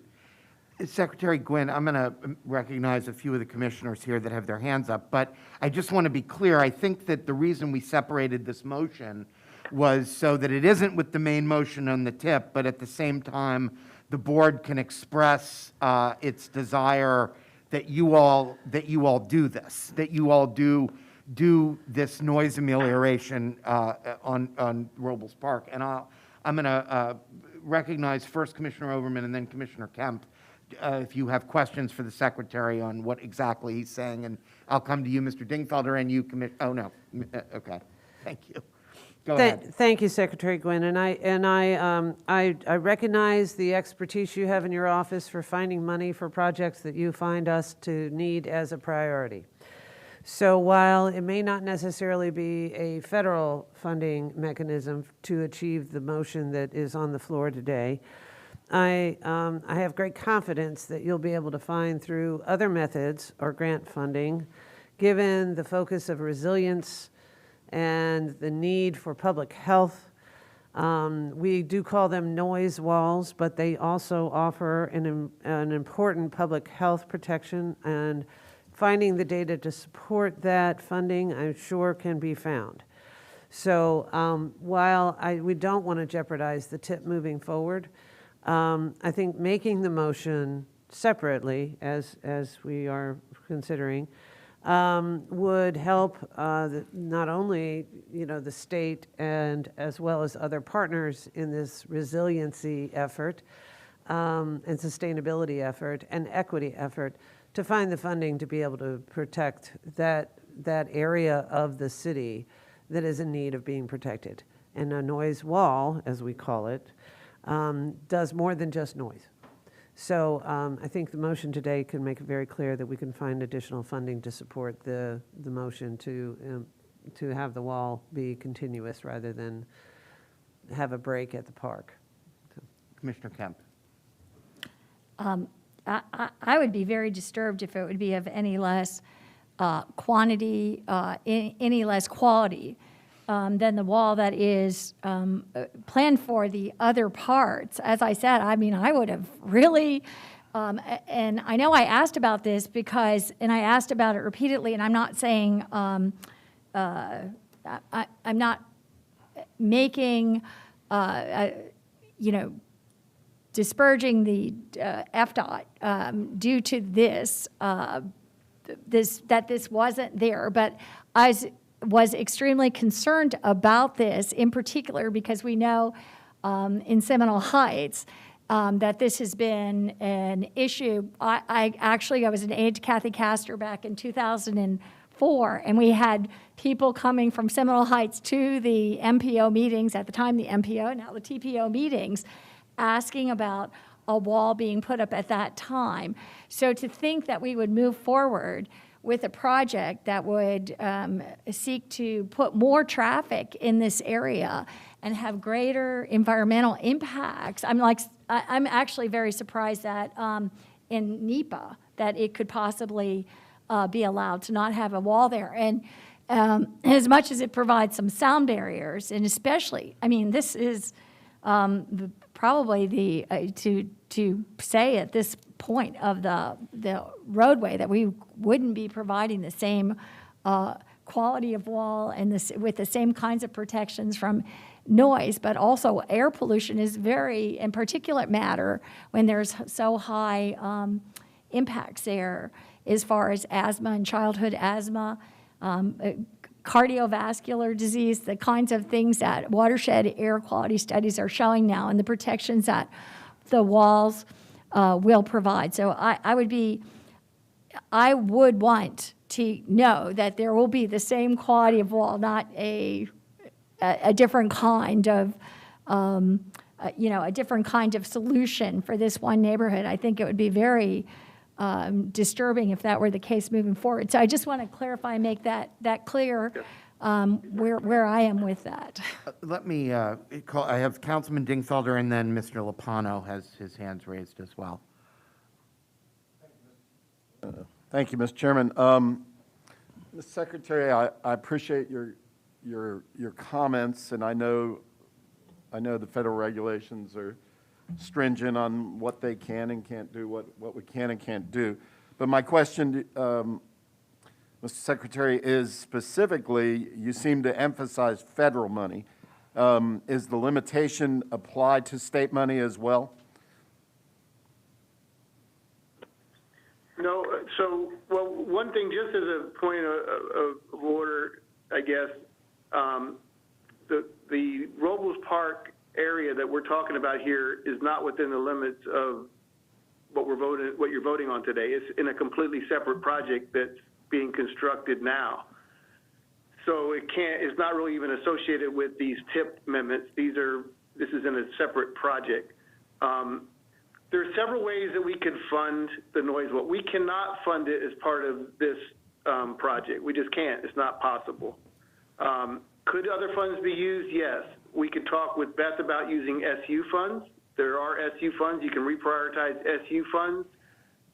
We've been pretty, as far as the use of state funds, we try very hard to follow the federal regulations, in large part because once you start making exceptions, you start having a hard time enforcing them anywhere.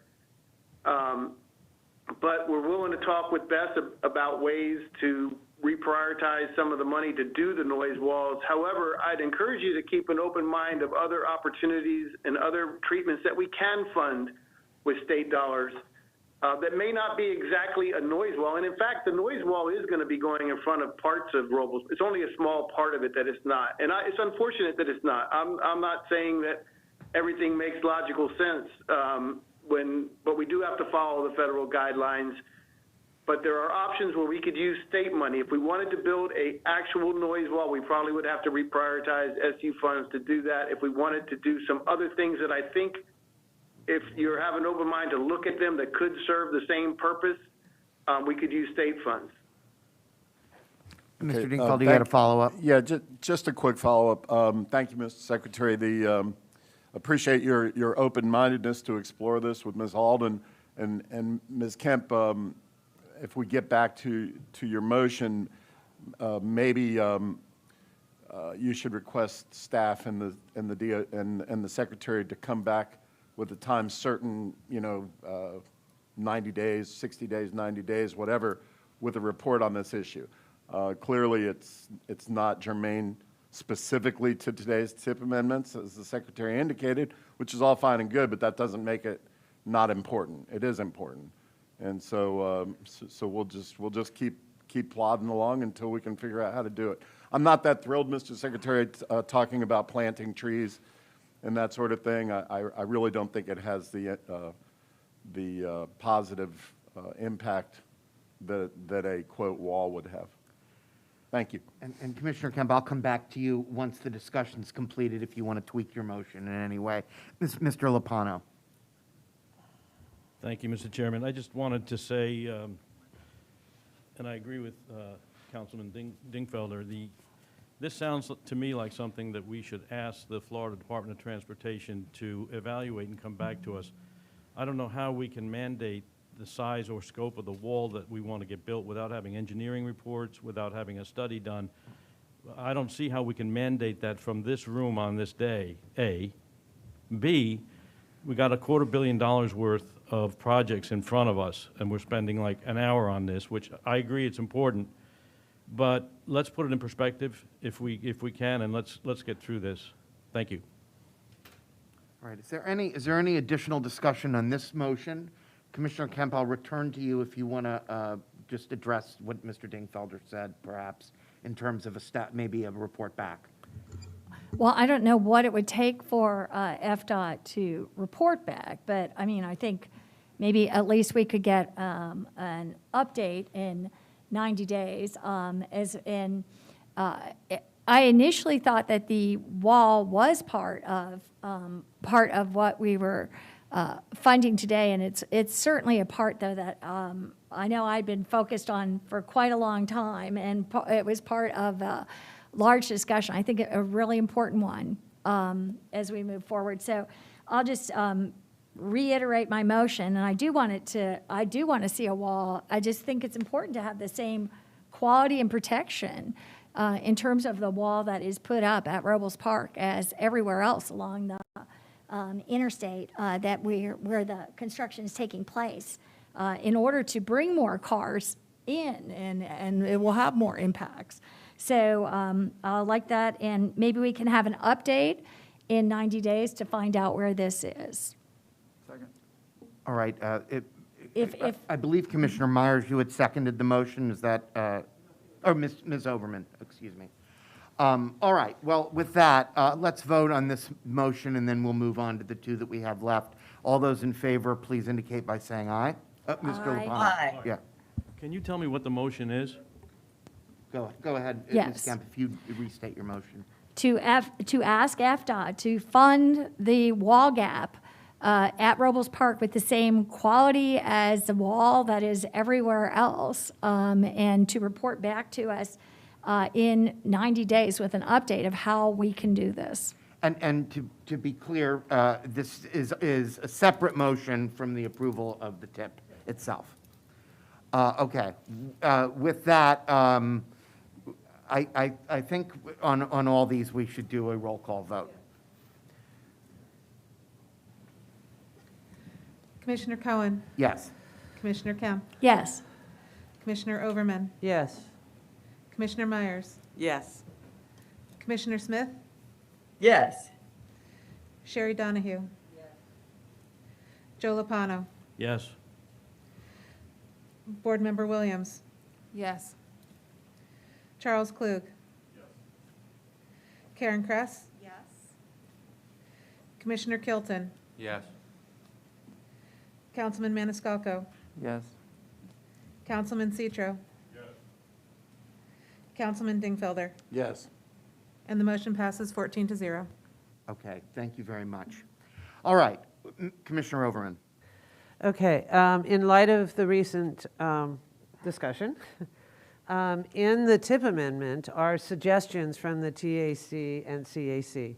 And while it would not change today's TIP amendment, I would motion that, make a motion that FDOT do return to us, and maybe in concert with the presentation for the noise wall on I-4, but return to us with a presentation and a funding conversation, funding sources, for each of the suggestions that are made by the TAC and CAC, so that we can get some certainty on whether or not those suggestions are being included in the design for the amendments that we are considering today.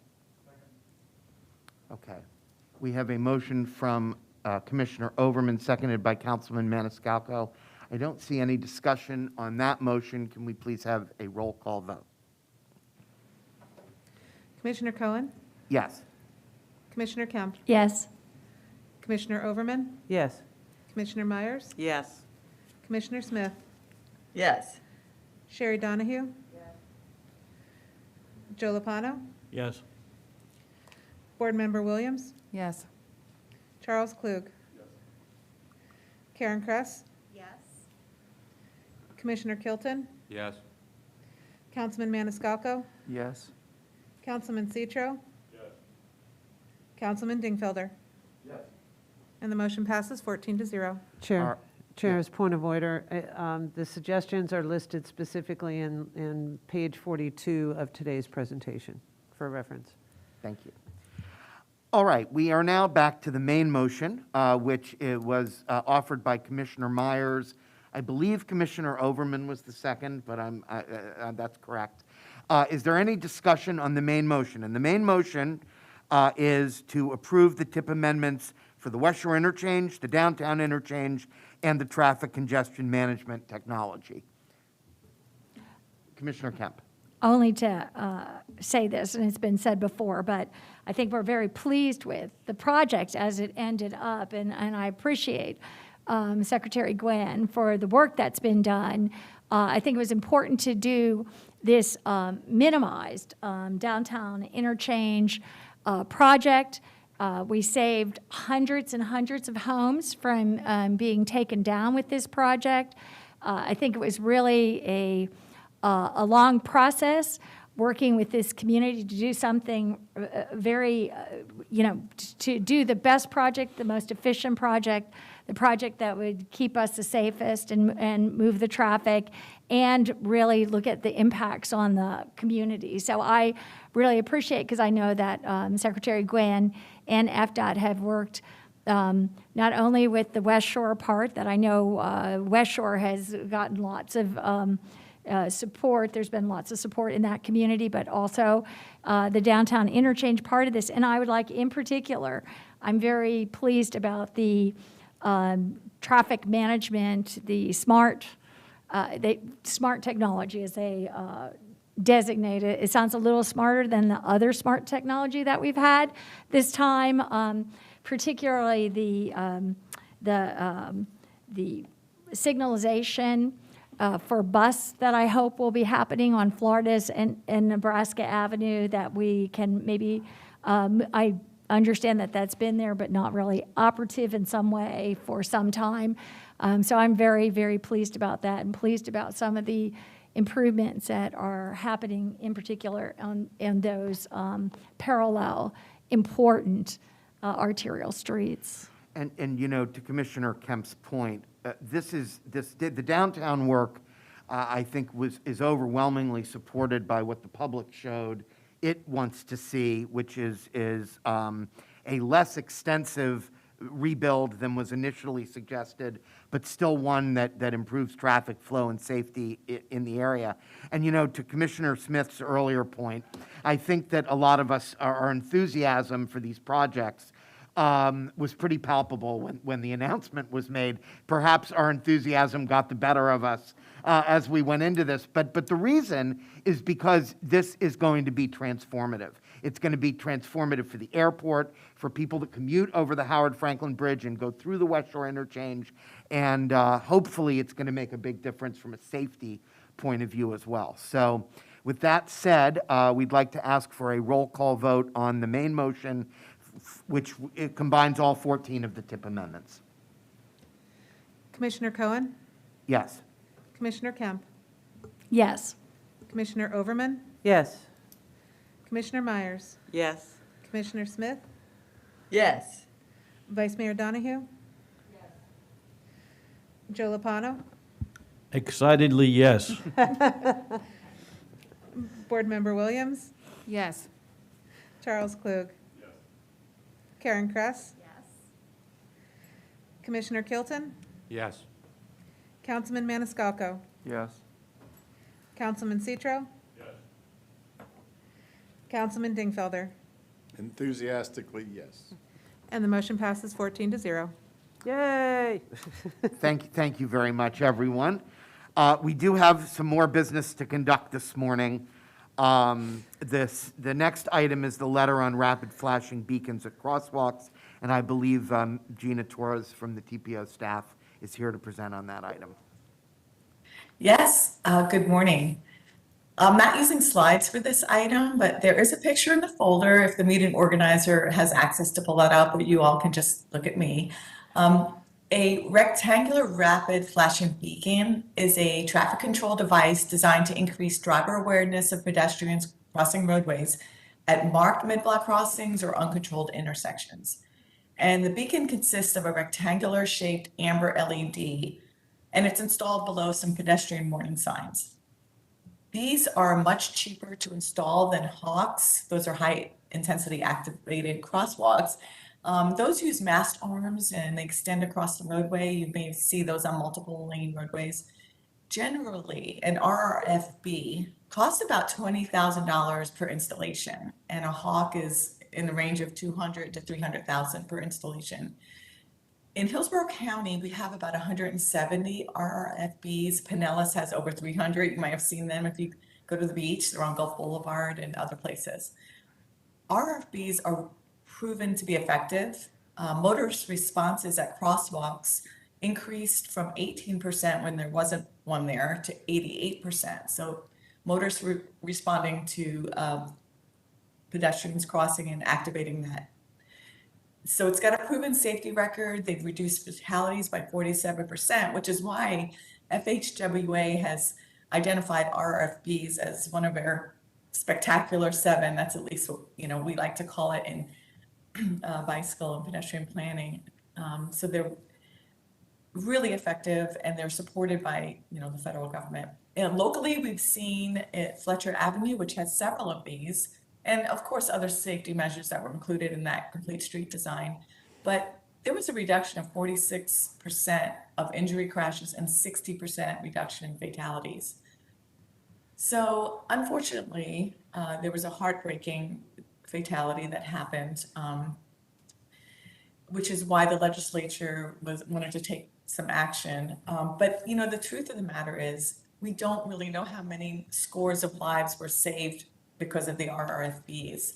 So this bill was introduced, this is the 3rd time it's being presented, that calls for some restrictions to the RRFBs, like that they need to be coordinated with adjacent intersection traffic lights, that the lights be changed from yellow to red.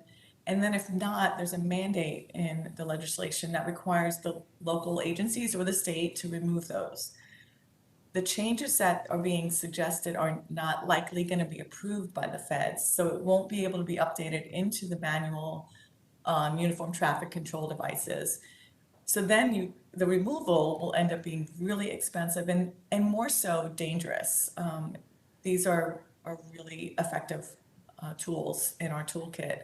And they greatly impact communities of concern. That's where many of these are in our county. So we're suggesting that there's ways to improve how and where the RRFB installations are. Maybe have more definition on the location and having sound engineering review before those are installed. There's regional support as shown in the attached letter from the Suncoast Transportation Planning Alliance, which has 5 MPOs in several cities, and even the Institute of Transportation Engineers have signed the letter that we asked the legislature not to move forward with this legislation to make changes to these devices. And as you've heard from your committees, they support also that you all transmit a similar letter. And that's what the request is today, that you would agree to send a letter not making these changes to the RRFBs. So I can answer any questions if you have them. Commissioner Overman. Thank you. In your packet is the letter that it was signed and supported at the most recent Suncoast Transportation Planning Alliance. I'm going to get the name right, given the new name, where I signed as a letter of support to make sure that these are not banned. They play an incredibly important role in creating safety in our communities. And while there still is the recommendation of limiting them in areas at 35 miles an hour or lower, we do have examples of areas that are critically important. So, rather than go further and ask for more, this is a good way of making sure these tools are used to help create safety. Just to kind of reiterate the point. For example, we've used several examples in the letter that the Suncoast Transportation and Planning Alliance is sending. But as an example here in Hillsborough County, on Bears Avenue, where Mort Elementary is right on the street, the speed limit is 45 miles an hour. There is a school zone in the area, but it doesn't go all the way to, for example, the Tampa Health Center that's there.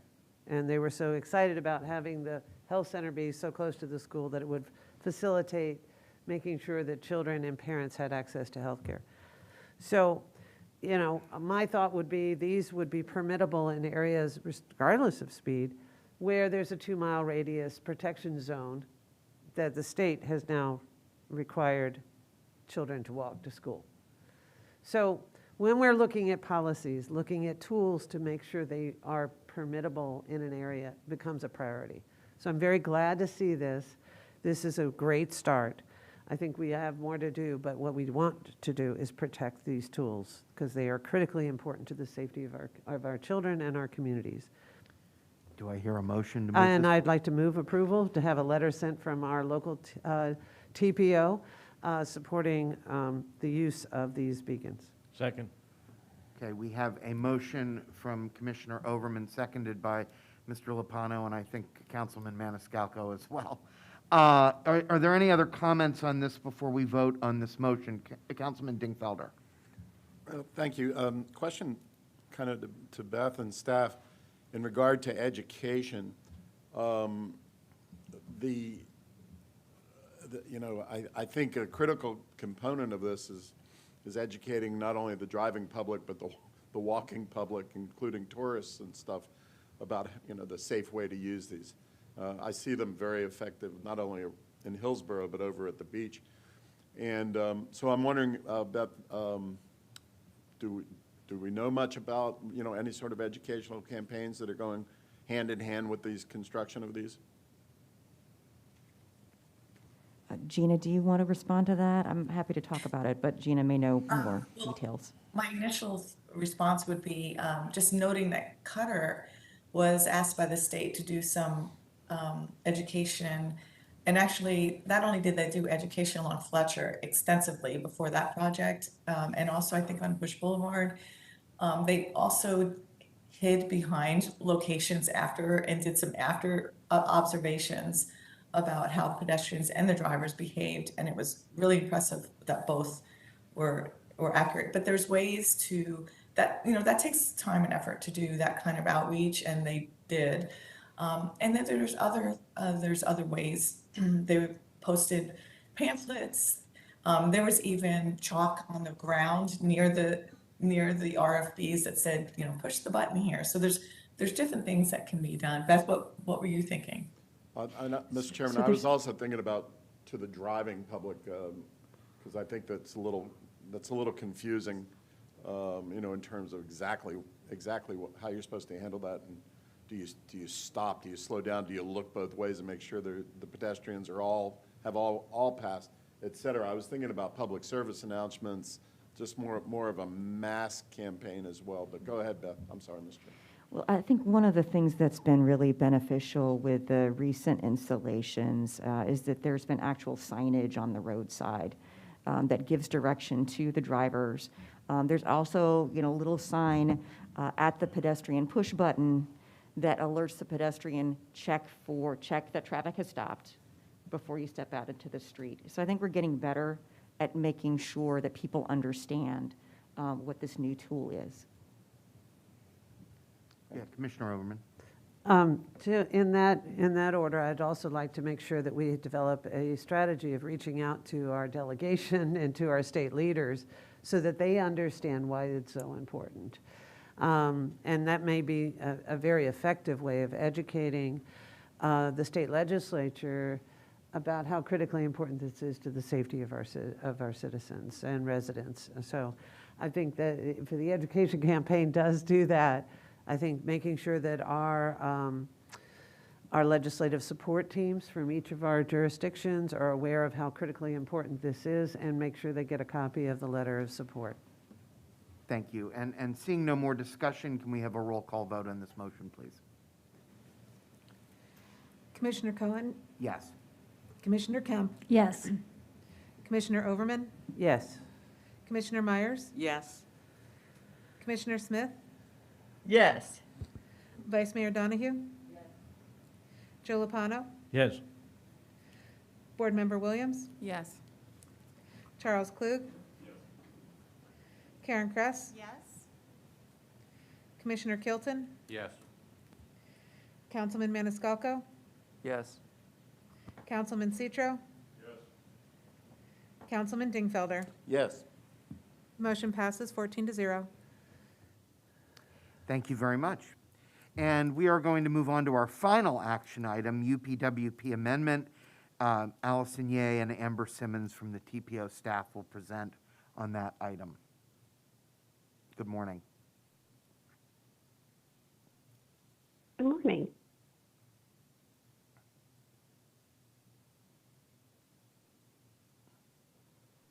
Wonderful. Hello, everyone. I'm Amber Simmons, and I wanted to introduce myself. I'm the new Grants and Budget Coordinator, and it's good to kind of virtually meet everyone, and I'll be presenting the routine administrative amendments to the UPWP. Next slide, please. As you know, the Unified Planning Work Program outlines our major tasks, shows our funding sources, coordinates our federally funded tasks with HART and FDOT. This program allows us to comply with the federal and state rules. There's a major update to the work program every 2 years with amendments as needed, and our fiscal year runs from July 1st of each year to June 30th of the following year. Next slide, please.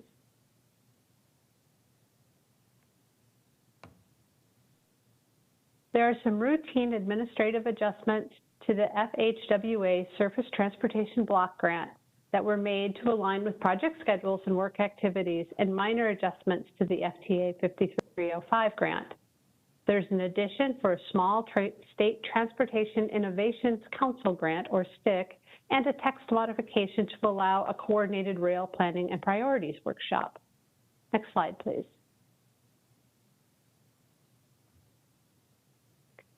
We are truing up the grant budgets at fiscal year end.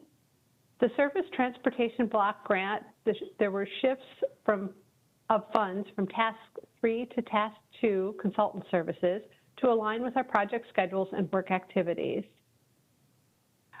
And we made an estimate when the FTA grant agreement was created, and we had to wait until the actual amounts were released. We revised it to align with the federal government year 2022 actual allocations.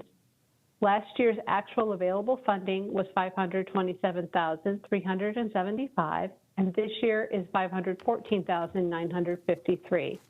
In actual available dollars, the 2021-2022 amounts only changed $12,422 and some change. Next slide, please. There's also new grant funds the TPO applied for and was awarded a grant through the State Transportation Innovation Council. This will allow us to purchase low-cost air quality monitors to implement the board's May action to work with EPC and USF, creating a grassroots network for air quality monitoring. Next slide, please. The MPO Advisory Council's Freight Committee has expanded their mission to address rail priorities and have a voice in the state rail plan. The Advisory Committee proposes an MPO-focused workshop on passenger rail and more steps.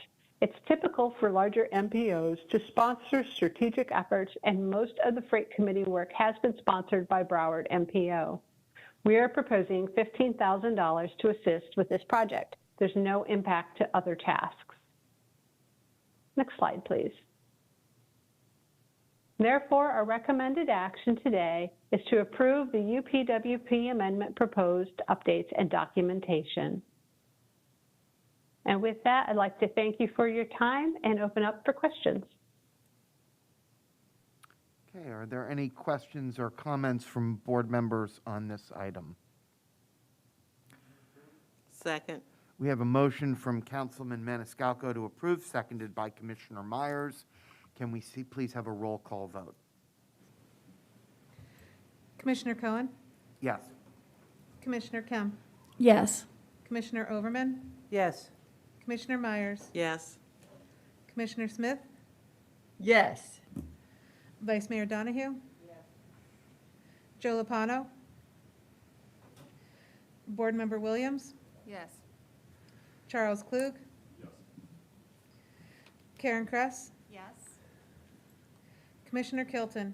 Yes. Councilman Maniscalco? Yes. Councilman Citro? Yes. Councilman Dingfelder? Yes. And the motion passes 13-0 with one non-vote. All right, thank you very much. We are going to move on to status reports now. We have one update this morning, and that is from FDOT on freight, and Brian Hunter is here to present that item. Hey, good morning, everybody. My name's Brian Hunter. I'm with the Office of Modal Development over here at FDOT in District 7. Next slide, please. So freight is very important to our economy, and just for Hillsborough County alone, there's 140 million square feet of industrial buildings. The trade and transportation sector supports 18.5% of our employment in Hillsborough County. We import about 56 million tons every year that has a $55 billion value. We export 28 million tons of some manner of freight, and that has a $37 billion value. 64% of that is done by truck, 23% of it is done by seaport, and the remaining 12% is mostly by rail. And so it's very important to the economy, and so we've included it in our mission statement here at the department. And so in order to move the needle on making sure that we support those industries and those jobs, we've undertaken a number of initiatives recently, and I'm going to give you a quick recap of some of those initiatives. Next slide. So the first one is we recently went through and we updated our freight priority list. Previously, we'd had just one single list. It was rather long, and we narrowed it down, but we broke it out into two separate categories. So the first one, which is on the left side of the screen here, is capacity. So these include, your traditional capacity projects, whether that's interstate or grade separations. And we also have some new ones that are on there this go around, which are truck parking facilities, which I'll talk about a little bit later. And then on the right side, that is our operational and interim needs. And so these include a series of interim improvements to the interchanges on I-4 east of I-75. We also have some surface street improvements like State Road 60 at Dover Road, as well as State Road 60 in the Falkenberg area. Next slide, please. And one of those projects that is a very high priority for us is the US 41 at CSX grade separation project, which is just south of Causeway Boulevard. We brought this to you guys a couple years ago. So just a quick recap or update on this project. It's moving forward very nicely. The PD&E is really refining the scope and footprints of the project. We anticipate having a public hearing in the first half of 2022 on this one. And as of right now, there'll be a grade separation of the CSX track. Causeway and US 41 will remain an at-grade signal, and we'll put in a frontage road system that will be built to allow access, to accommodate that local access to the industrial properties in the area. It's partially funded for right-of-way, but not construction, so we're going to continue looking for every opportunity we can to fund this project further. Next slide, please. So one program that we've put a lot of emphasis here in District 7 is the National Highway Freight Program. This is a formula program from FHWA. They give about $55 or $60 million a year to the state. So we apply with projects to central office and they divvy up those funds. So far we have received almost $100 million to make these freight-related improvements. That does include a series of interchange interchange improvements on I-4 east of I-75. We also have some projects like auxiliary lanes along that corridor as well, and then also some on I-75. Now, these projects do have to be on the National Highway Freight Network, which is designated by FHWA. It is basically all of I-75, all of I-4, and then I-275 from the downtown interchange over to Almerton Road. We do have a couple of non-interstate segments that are considered critical urban freight corridors. And the main one goes from I-4 down to Pendola Point and all the way down US 41 to Port Red Wing. Next slide, please. Recently, we completed a freight bottleneck analysis. One of the biggest challenges we have when we do freight planning is identifying data sources. A lot of the freight-related data sources are very expensive. And so what we did is we went out there and we looked at what free and readily available data sources we could use, combine them, and come up with the best free and readily available analysis tool that we have. So after we evaluated a whole bunch of those different data sources, we narrowed in on the RIDIS database by FHWA. So we did a bottleneck analysis using that data that just looked at surface streets, so non-interstates. And these are the top 10 that came out of the freight bottleneck analysis. There are some that do say like State Road 60 at I-75, and that bottleneck is actually on State Road 60, not on I-75 for this purpose. So we are looking at how we can address these, whether it can be done through operational improvements and that, or things like that. We have a couple of programs. If we get a project out of it, we can always apply for the National Highway Freight Program if the project qualifies. And if not, we do have some other methods to address some of these. Next slide. And one of those methods is our Freight Operational Improvement Program. So this is a program where we have about a $2 million annual budget. And so I go out and I talk to truck drivers or transportation managers at these large industrial warehouses, and I ask them where are they running into problems. And these can be, mostly they're really small things like we need to improve that turn radius, or let's lengthen that turn queue so that my trucks can easily get in there and they don't have to wait the 3 minutes for the rest of the intersection to clear out. Or it could just be a simple median modification. So I go out and I talk to them that way. I also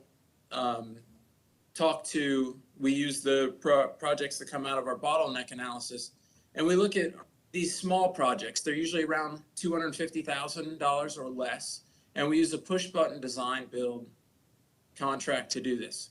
And so far we have made 13 improvements. You can see them all here on the screen. And if you go to the next slide, there's two of them that I will give a little more information on. The first one is State Road 39 at 39A, which is just north of I-4 in Plant City. So we got some complaints from truck drivers about the operations at this intersection. So they were having a hard time getting into the median and finding safe refuge. And also if they were hanging a U-turn, they were off tracking. So what this project did was it went out there and it added a median island to provide that safe refuge for truck drivers, as well as we put in a small pavement bulb out. That project was completed last year and it is currently in operation. The next one, the bottom one, is State Road 60 at 34th Street. This is a very heavy industrial area. And so what the issue out here is if you're a southbound to westbound truck and you're making that right-hand turn, you either have to pop up on the median island or on the sidewalk to make the turn. So our project is going to remove the median island, make a whole bunch of pedestrian accommodations out there to make it safer for everybody, and widen that turn radius and do some resurfacing. There's pretty significant rutting out at this intersection as well. So that project is currently in design and we hope to have that under construction in the beginning part of next year. Next slide, please. So this is that State Road 39 at 39A. On the left is the before condition and on the right is the after condition. So you can see it was a relatively small project, but we did achieve some safety improvements as well as operational improvements with this project. Next slide, please. Another thing that we've undertaken is doing freight sub-area studies. And so what these are is we go and we look at an industrial area and we look at what are the current activities that are going on out there and what do we need to do to support those current activities. But we also take a look and see what would happen if that area is redeveloped into modern industrial standards. So industrial development has really changed in the last 10 years. The amount of truck bays at each one of these buildings is probably either doubled or tripled in that 10-year period. And we also see that we used to have 25 feet was a clear height inside of some of these buildings. Now we're seeing 50 feet and we're even seeing multi-story development. So if that happens, what happens to our transportation network if those areas are redeveloped or those older buildings are redeveloped? And so we look at that as well. And we come up with a series of recommendations. If the recommendations are, smaller operational improvements, we'll address those through our push button design build. If they are larger projects, we can either set aside or create a standalone project or tag it onto a resurfacing or reconstruction project that's going through that corridor. The first one that we did was Sable Park area, which is basically I-75 to Orient Road, and then from Dr. Martin Luther King Jr. Boulevard south to the Veterans Crosstown Expressway, or the Crosstown, not the Veterans, sorry about that. And three of the improvements or recommendations that came out of there were some minor operational improvements at US 301 at Mazzaro Boulevard. That's just adding a small turn lane so that trucks that are turning left don't impede the ones that are making the right. Brittany Way is just, very minor striping modifications, things that we can easily do. And then one of the bigger ones that came out of that was the signal modification at US 301 at Palm River Road. Next slide. And the second area that we looked at is Drew Park, which is basically to the north and east of Tampa International Airport. So some of the recommendations that came out of that project were some operational and intersection realignment recommendations at Hillsborough at Anderson Road, on 574, pretty much the entire corridor through here. We are going to look at some safety improvements that could be done there regarding trucks. And then there's also a pretty significant need out in this area for some truck parking and staging. And so we're going to look at that a little more as we move on. Next slide. And so truck parking has really received a lot of national attention recently. There were two things that really brought that about. One is a couple years ago, they went and they reduced the hours of operation for truck drivers. So they shortened the amount of time that they can drive and increase the amount of time that they have to be parked somewhere. And around the same time, they instituted electronic logging. And so it used to be when you had a paper log, if you had to drive a couple minutes to find a safe and secure truck parking spot, you could do that. You could make it work in your paper log. But now it's keyed to the ignition of the truck. So when the clock strikes 0, you have to park somewhere. So what we found is that truck drivers are parking on the side of ramps or on the side of the interstate or in empty lots. And that's not what we want. We want them to be in a safe and secure facility that provides them access to the amenities that they're looking for. So we're handling that in 2 different manners here at District 7. The first one is we're expanding our rest areas.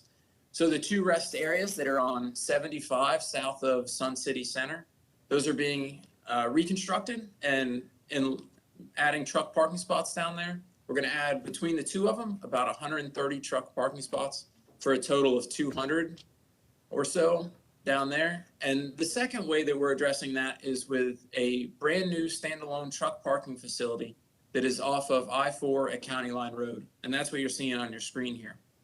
So this facility will accommodate about 115, 120 trucks. It'll provide restroom amenities.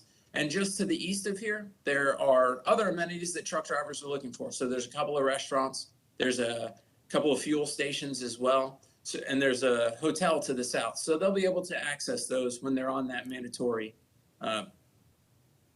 parking break. Next slide, please. Oh, that project is actually, we're closing on the right-of-way this year or in the next week. And we have design starting next year and construction in 2027. And then the last project I'm going to talk to you about is 62nd Street, which is the CSX, which provides access to CSX's intermodal facility off of Broadway and Columbus. So as you can see on the screen here, it's a narrow road that is kind of in rough shape. And so we've worked with the city of Tampa to make improvements to this. Next slide. So we're using the SYS Quick Fix Connector program to make improvements to this road. We're going to go in and we're going to resurface it. We're also going to address the historical flooding issues that occur out there. Anytime it rains, that road gets pretty flooded. So we're going to put in a new pond, and we're also going to put a shared use path so that the people that work in either the CSX yard or the industrial properties that are along the road that get there by bicycle or pedestrian have safe access to it.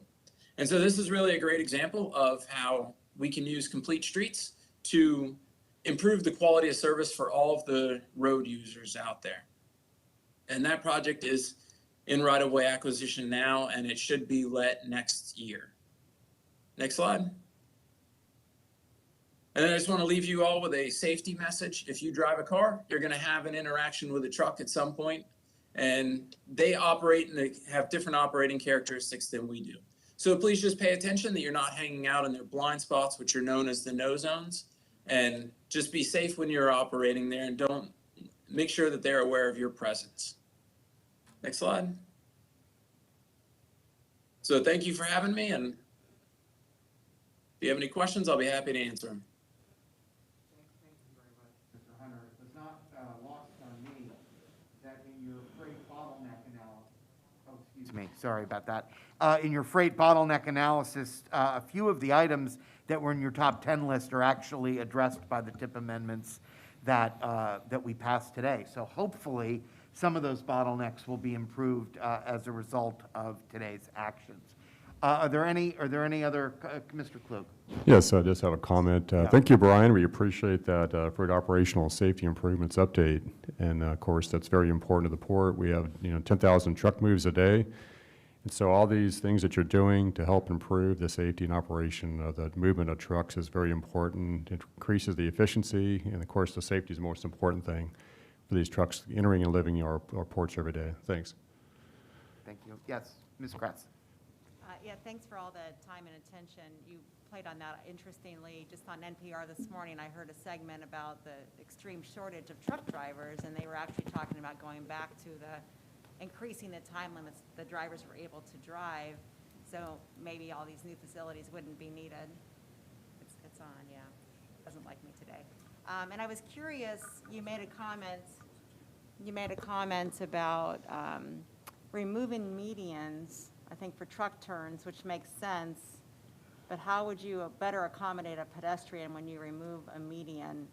I'm just curious if you could maybe give some examples of that. And then We've actually never, oh, sorry. Go ahead, and I have one more question. Yeah, we haven't actually removed medians. All we've done is modified them, and we do our partner on this is our traffic operations, and so they actually manage the push button design build process for us, and they focus primarily on safety, and so they bring that to the table when we do this. So we make sure that we are making it safe for every single roadway user out there.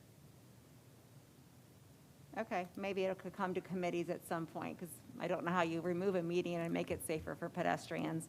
And then just last thing, and maybe this is not relevant, maybe it's not an idea worth pursuing, but, you know, I hate to see new parking lots built, you know, for one purpose. So I wonder if there might be a shared opportunity with someone like, you know, a transit agency and a park and ride, or, you know, just maybe thinking out of the box and collaborating a bit more with some other transportation uses.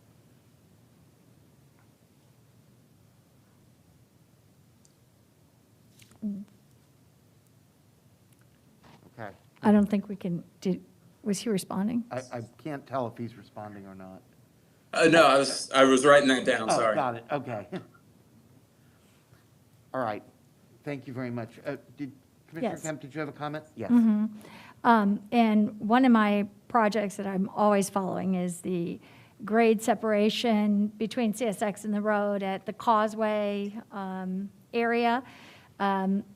It's one of my would-be favorite transit routes, but apparently 41 has not been used down the coast through Gibsonton, Apollo Beach, and Ruskin as a transit route due to the CSX trains several times a day that I guess load and deploy there, and sometimes block US 41 for some 15 or 20 minutes at a time, sometimes during rush hours, peak times.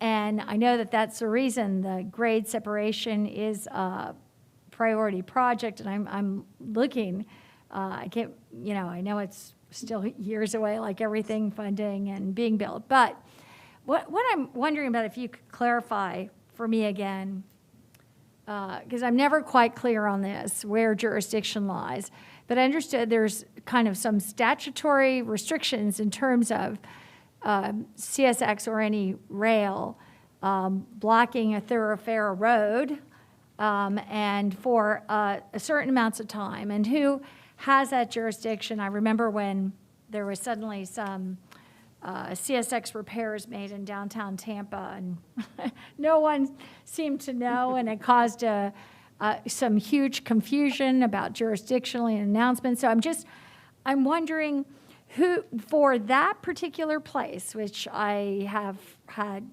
heard from endless complaints about how US 41 is almost unusable at sometimes peak times, and we've seen 75, the issues there. So I'm just wondering, in lieu of when a grade separation gets built there, who has jurisdiction over that?